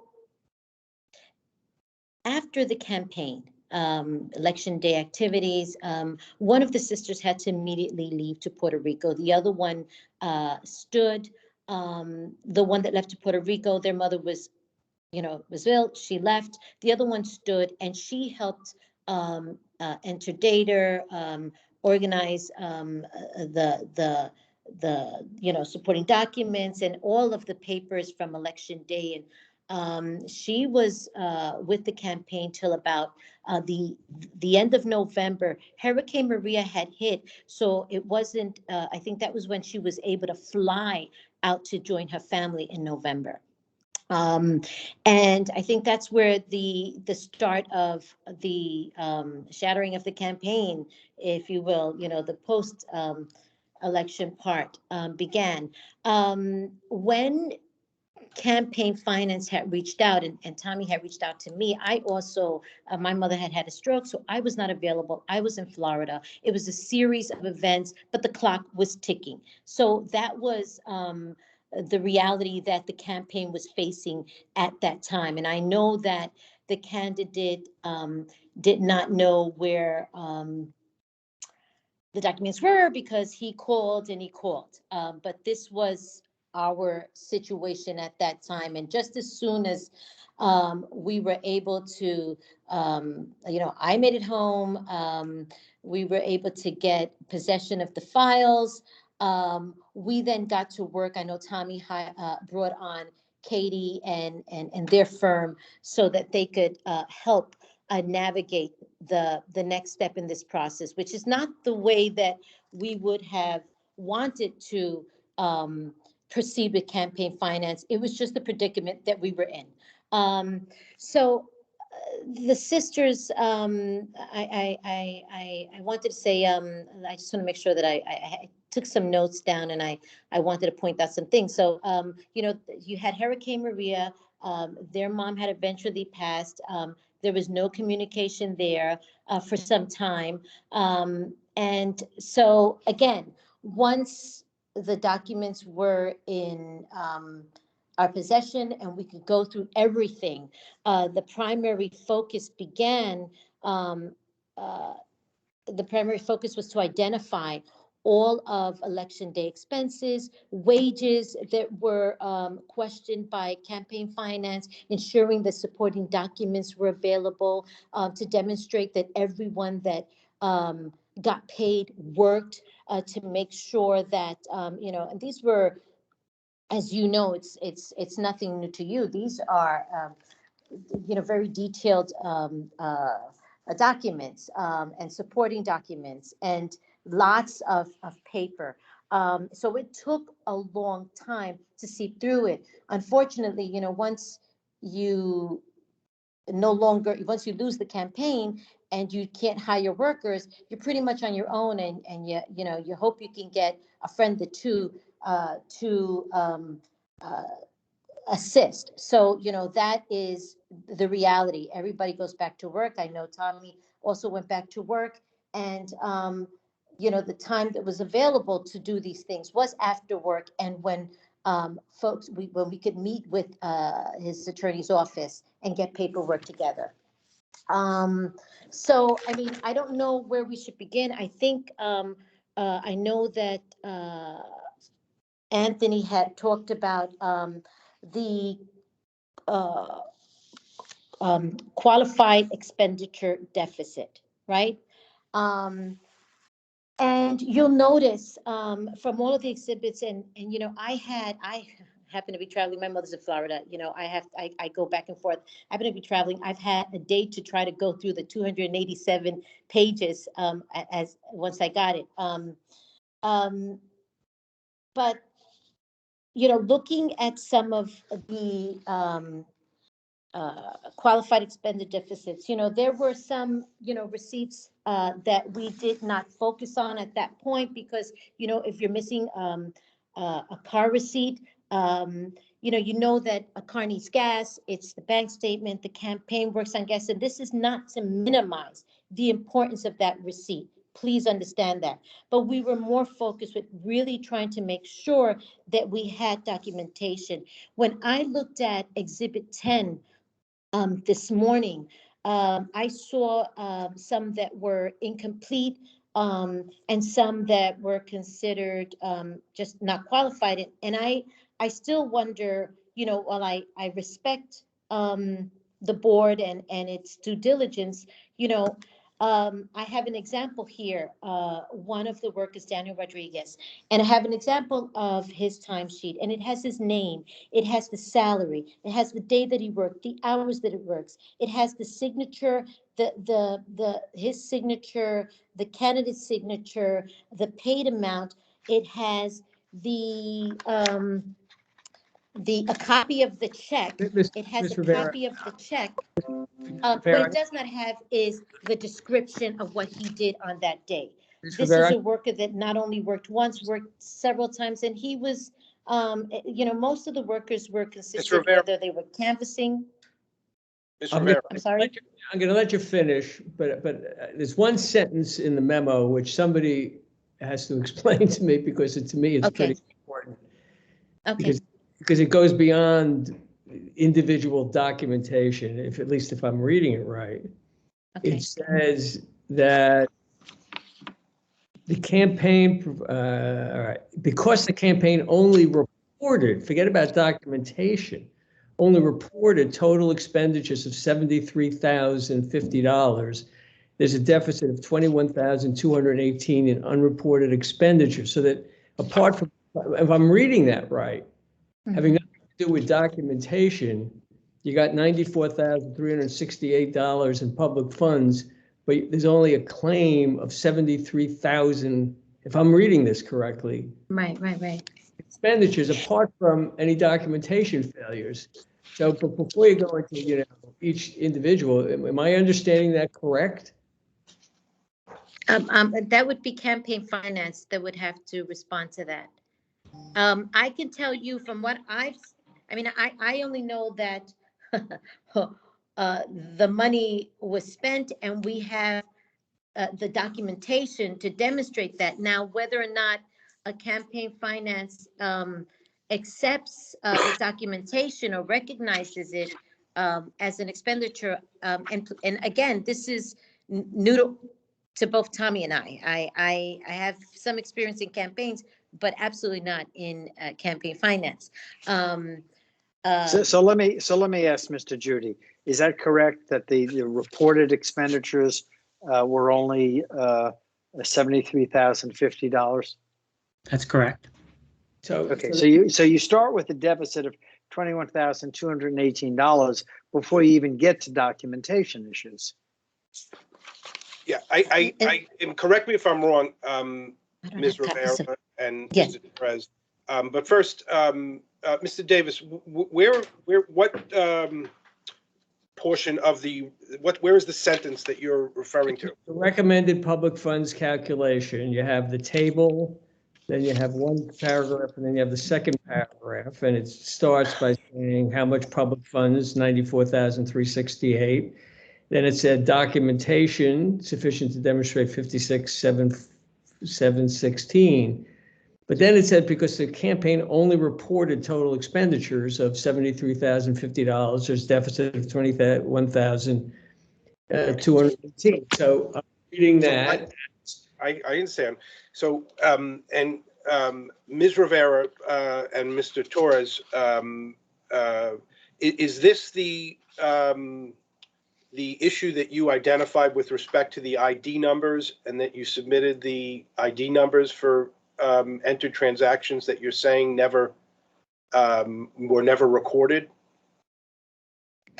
Possibly. I mean, the bank statement should demonstrate that the money was spent and how it was spent. Okay, so the question is,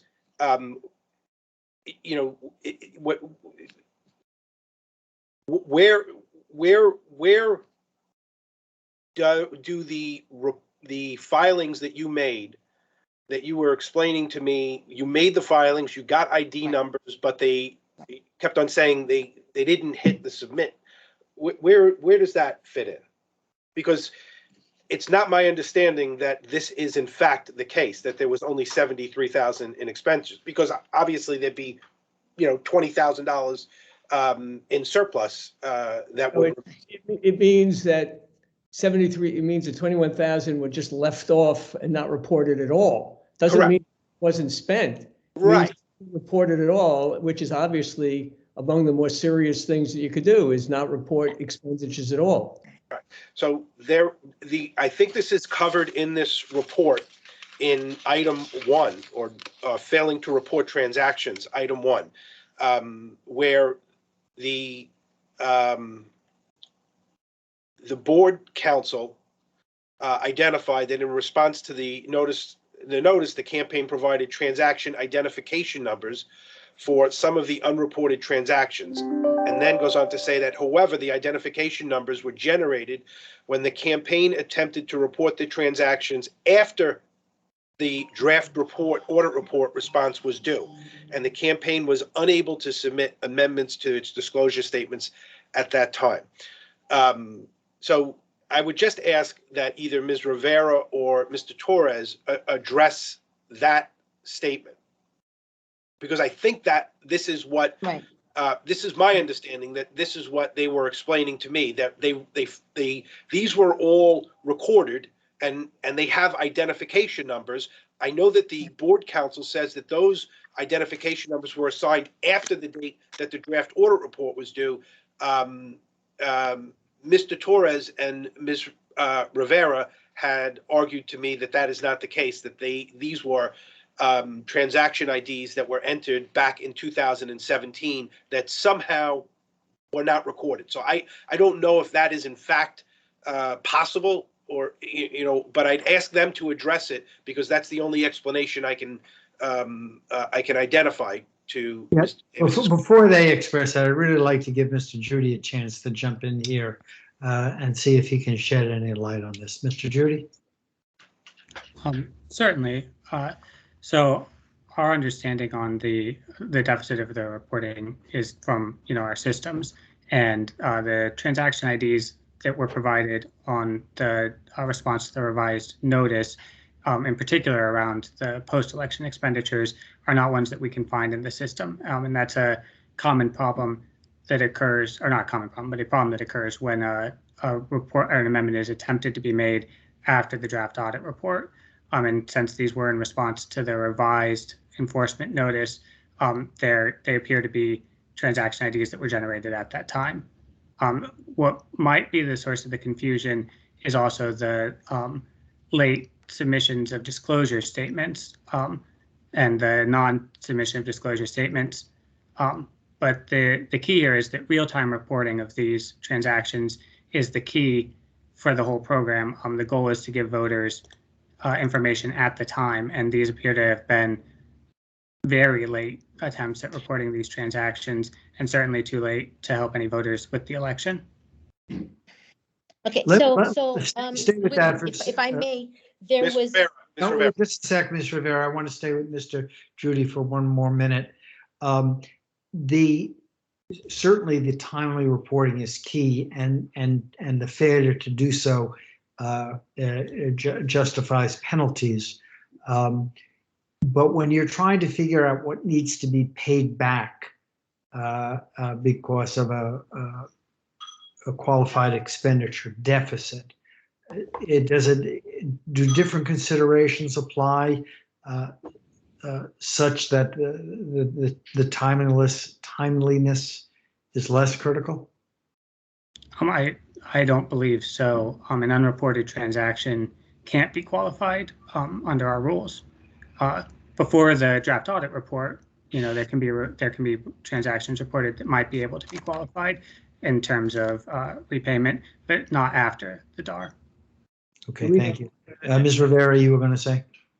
Yeah, I was going to say, I know that I think it was one statement 11 that was 1 day late, and it was unfortunate. So we understand that it wasn't until election day, that 12, that was the real delay, and then the draft audit.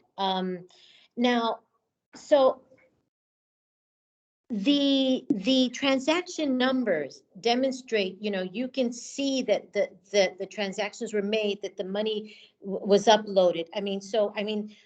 If it's not timely, it's one thing, but the fact that it wasn't, reported, the intention was to report it. I realized that there was a delay, but it was reported. There is a transaction number. Ms. Rivera, If campaign. Can you simply address, all of those missing, the transaction IDs that you said were not recorded? When was that attempted to be recorded? Was it? My understanding is that they were attempted to be recorded while one of the sisters was still here through November, and then November year of 2017. So did those transaction IDs, were they the product of an attempt by either yourself or Mr. Torres or someone acting on your behalf after the date that the draft audit report was due to file those transactions? Yeah, possibly. Saying that it was after the draft audit report was due that you tried to file it, because the draft audit report was due on March of 2019. Well, I know that, and again, I don't have all this paperwork in front of me, but I know that, everybody did their due diligence. I'm not The asking sister you about that was still here. I'm not asking you about due diligence. I'm simply asking whether the transaction IDs that you discussed with me were when they were received. Were they received? Right. So let me just please say that, one of the things that I asked the candidate to do was to try and get dates for those transaction IDs, if you can go online to see them, because I can't confirm 100% that all of those were before the draft audit. It is my belief that Most were, but Then they wouldn't explain the 21,000. So let me ask you, Mr. Judy, a question. Do you know the amount of transactions that were reported after the draft audit report? Was that No. there must know that number. I mean, we said we're not considering them, but we must know that number. No, so we do not know that number because we can't see those transaction IDs or that reporting at all. It doesn't get reported to our system. I'm confused. Maybe Ms. Lopez can help here. I can try to jump into Board Member Davis. So the CSmart is set up so that a campaign in real time is reporting these items, and then it automatically generates a transaction ID for that item that is only for the use of the campaign until that is submitted as an amendment to the CSmart on our end, on the back end, and then we receive those transaction IDs. So the transaction IDs that were provided by the campaign, which were only for impermissible post-election expenditures, they weren't even for the pre-election expenditures, those were only viewed by the campaign. We don't have that information in CSmart because the DAR is the final opportunity to amend your reporting, so that was not submitted. I'm just trying to figure out if the $21,000 that I focused on before is not linked to what was attempted to be filed after the draft audit report. And if we don't know the answer, we don't know the answer. It may be. Because we have a bunch of different little pieces of information. We have, from the bank statements, a list of expenditures that weren't reported. And then we have, these impermissible post-election where they gave documentation with the IDs. Because we do not have that disclosure, we don't know whether they have these expenditures that we have listed. Most of them, we don't know what they're for. They're listed as unknown. We know what check number was written for them because they were coming from the bank statements. We do not know what the transaction was for, so we don't know, whether we have documentation for them. We never asked for the documentation because they were not reported.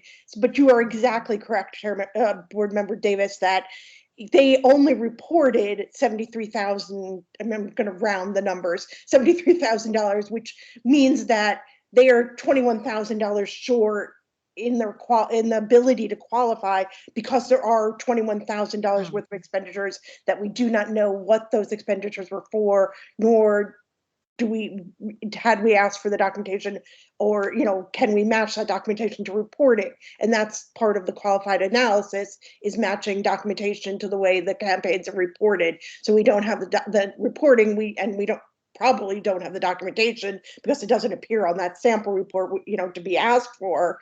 They are not qualified because they're just not in our reporting. While they are may be entered into CSmart, as Mr. Gallagher explained, until an amendment is filed, we don't see that data. And again, the last time to amend the disclosure statement is at the time of the draft audit report. I'm going to jump in here because we've taken a great deal of time on this matter. I really need to say something. I really need to say something, please. Not sure we have any more time. No, please. In their exhibit, so they have pages 7 through 10, right? When we submitted that last submission, so they gave us, Campaign Finance gave us pages 7 through 10 in page 229 of 290. And these pages all said unreported, unknown, not applicable. What we did was we went through every single one. We gave you the transaction number, and we put all of the supporting document behind it, all to address every single one of those entries, every single one. So where you had unknown, we had this is after the draft audit report. Yes, it's in response to and I'm sorry, that's why I said I wasn't sure whether we had the documentation. That's why I was not clear, because I haven't looked at it myself. I was just saying in general, because things are not reported, we don't, generally have documentation. I may be actually factually wrong on whether and I apologize, but because it's not reported, it is not going to be qualified, because you have to have expenditures have to be reported in order to be qualified. It's part of the. I want to circle back. So I really don't think we're making much progress at this point. I want to circle back to an initial point that Mr. Genovese made. The way that this system is set up, the violations that we see are, for the most part, inadvertent. Occasionally, we see intentional or fraudulent transactions, but for the most part, this is a system that works only to the extent that transactions are reported. It may seem like it's a mere documentation error, but mere documentation errors or omissions really go to the heart of our ability to administer this program. This campaign involves a breakdown in documentation far beyond anything that I've seen before in the 4 years that I've been chair of this board. And it puts us in a position where it's really almost impossible to, at this late stage, and certainly not on the basis of oral testimony, to figure out what was spent and what was legitimate and what was not. I don't know that there's anything that we can do about that. There are penalties where we have a certain degree of discretion and we can exercise it. But when we're dealing with the kind of total lack of documentation that we're dealing with here, unless we're prepared, and I don't think we are, to sort of open this up for further audit after the draft audit report. In fact, 2 years after the draft audit report is issued, I just don't see how we sort this out. But certainly I don't feel like There was a pandemic in the 2000. I understand all of those reasons. I understand all of those reasons, but we're now in a position where we have to make a decision, and it is really difficult, if not impossible, to make a decision on the basis of an absence of documentation. So the documentation was submitted in six volumes. Tommy, the candidate currently has all of those. Ms. Rivera, and in response to the documentation that was submitted, the qualified, deficit was reduced. I'm looking at the memo. There was a significant reduction. I'm not sure it addressed the 21,000, but there was a sufficient reduction in the qualified deficit based on documents that were produced in response to the enforcement notice. I'm afraid I'm going to have to call a halt here. We've heard you, and we certainly understand and acknowledge some of the difficulties that you encountered that were beyond your control, and some of them are indeed, from a personal point of view, extremely sympathetic. But we're going to have to address this as best we can based on the documentation that we do have. I thank you all. I'm sorry, that's it, Ms. Rivera. I thank you all for your appearance today. The documentation was submitted. Okay. Just not. Thank you. We will go into deliberations now, and we'll be back. Thank you for your time. Yes, thank you very much. Bye-bye. Thank you.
I believe we're just waiting for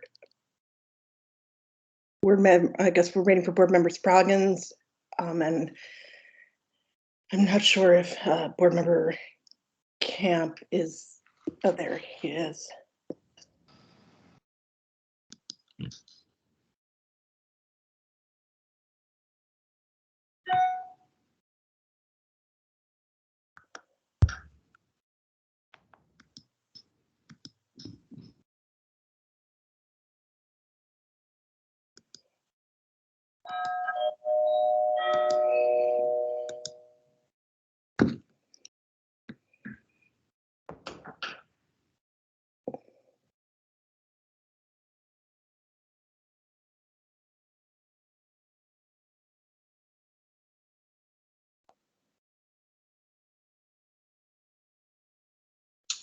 Are we all here?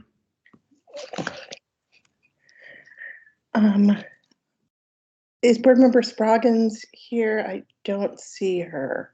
Yeah.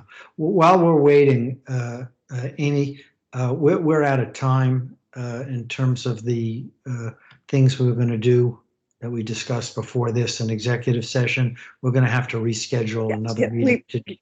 We were already discussing what time to reschedule for. Yes. Okay, we'll talk about that offline. But so we're not going to go into executive session at all. We're just going to adjourn when we're done here. Okay.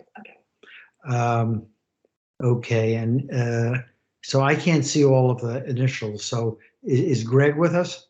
Greg Camp? He is. Yes, I'm here. I'm okay. And we're still waiting for Marianne Spraggins? Yes, we are.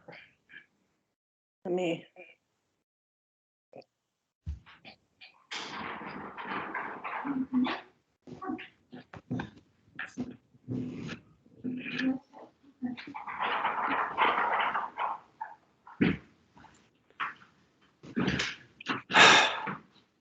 Somebody get ready for lunch? What's that? No, it's just, okay. I'm thinking maybe we should start. Maybe we should start. We've got, we were unanimous in our deliberations, so I think we can go forward. So what we're going to do is we'll take first the candidate appearances relating to penalties and or repayments from the 2017 elections. And I'm going to take them one at a time. So with respect to the candidate Francisco Moya, I'm going to move that we defer or postpone a decision on this matter.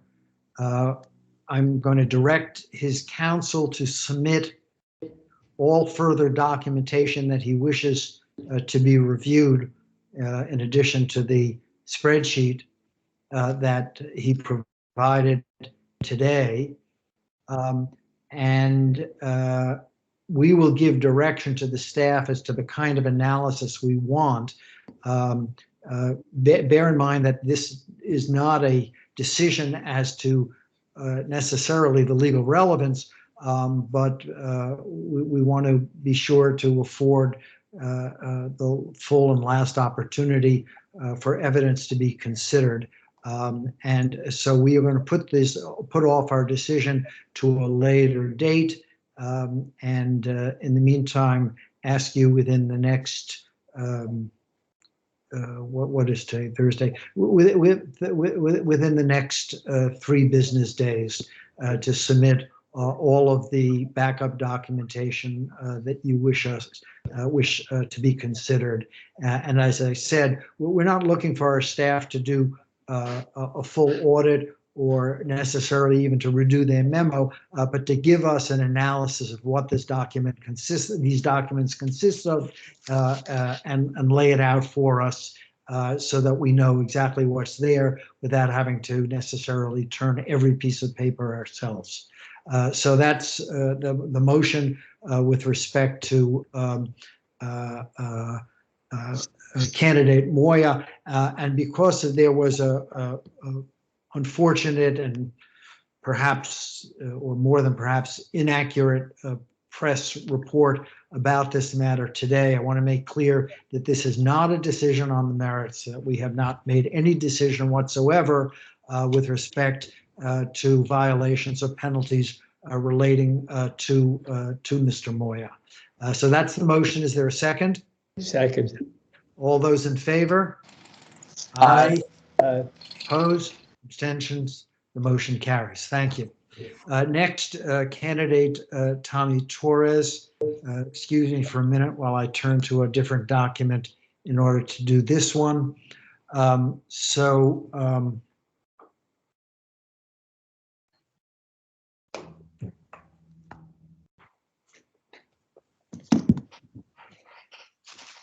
the board, I'm going to propose that the board find the following violations and impose the following penalties as well as repayment obligations with respect to Mr. Moya. Number one, failing to report transactions. I'm sorry. $2,572. I don't want to interrupt you, Mr. Chair Schaefer, but I believe you said Mr. Moya, and I think you're. Yeah, I did. I'm sorry. Mr. Torres, thank you. Thank you. Mr. Torres. Mr. Torres, who was the city council candidate for District 34 in 2017.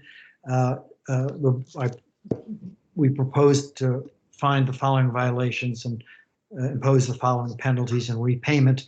One, failing to report transactions, $2,572. Two, failing to demonstrate compliance with the reporting requirements for receipts, $500. Three, failing to file or late filing of disclosure statements, $1,550. Four, failing to document a transaction, $60. Five, making impermissible post-election expenditures, $3,500. Six, failing to respond to the initial documentation request and the draft audit report, $9,436, for total penalties of $17,618. In addition, a recommended repayment obligation of $37,651 for total penalties and repayment of $55,269. That's the motion. Is there a second? Second. All those in favor? Aye. Aye. Aye. Opposed? Abstentions? Motion carries. Next, we have two petitions under Rule 709. Let me just get this up on the screen for a moment.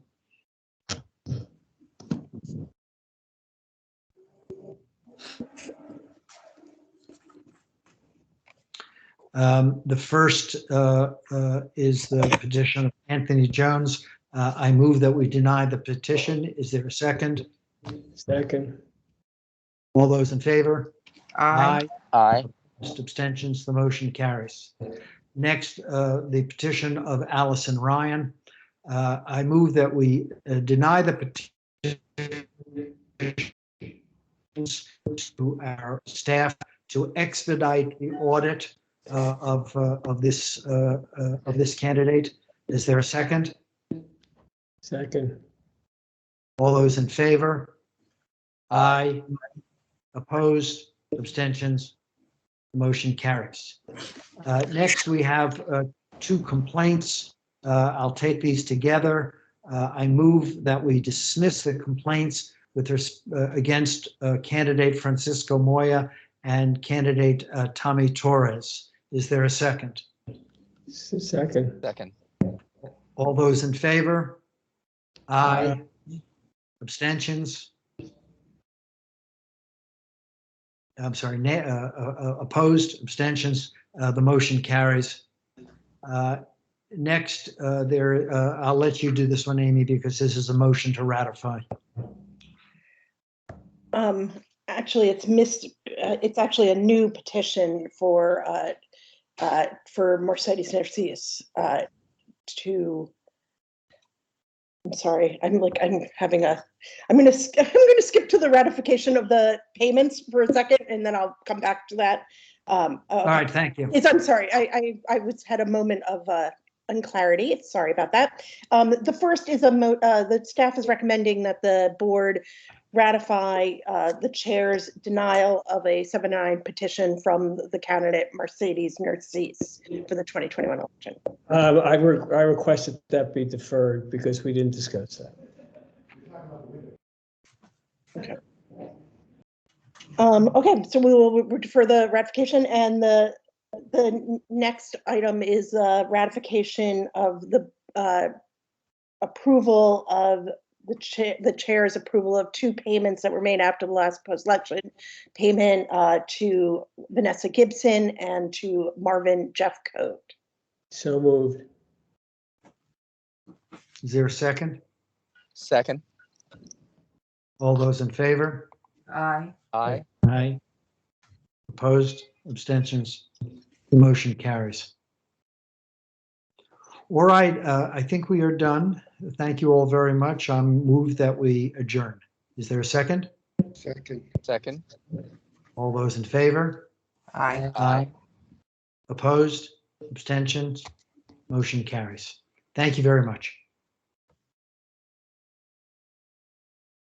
Happy Thanksgiving to everybody. Thank you.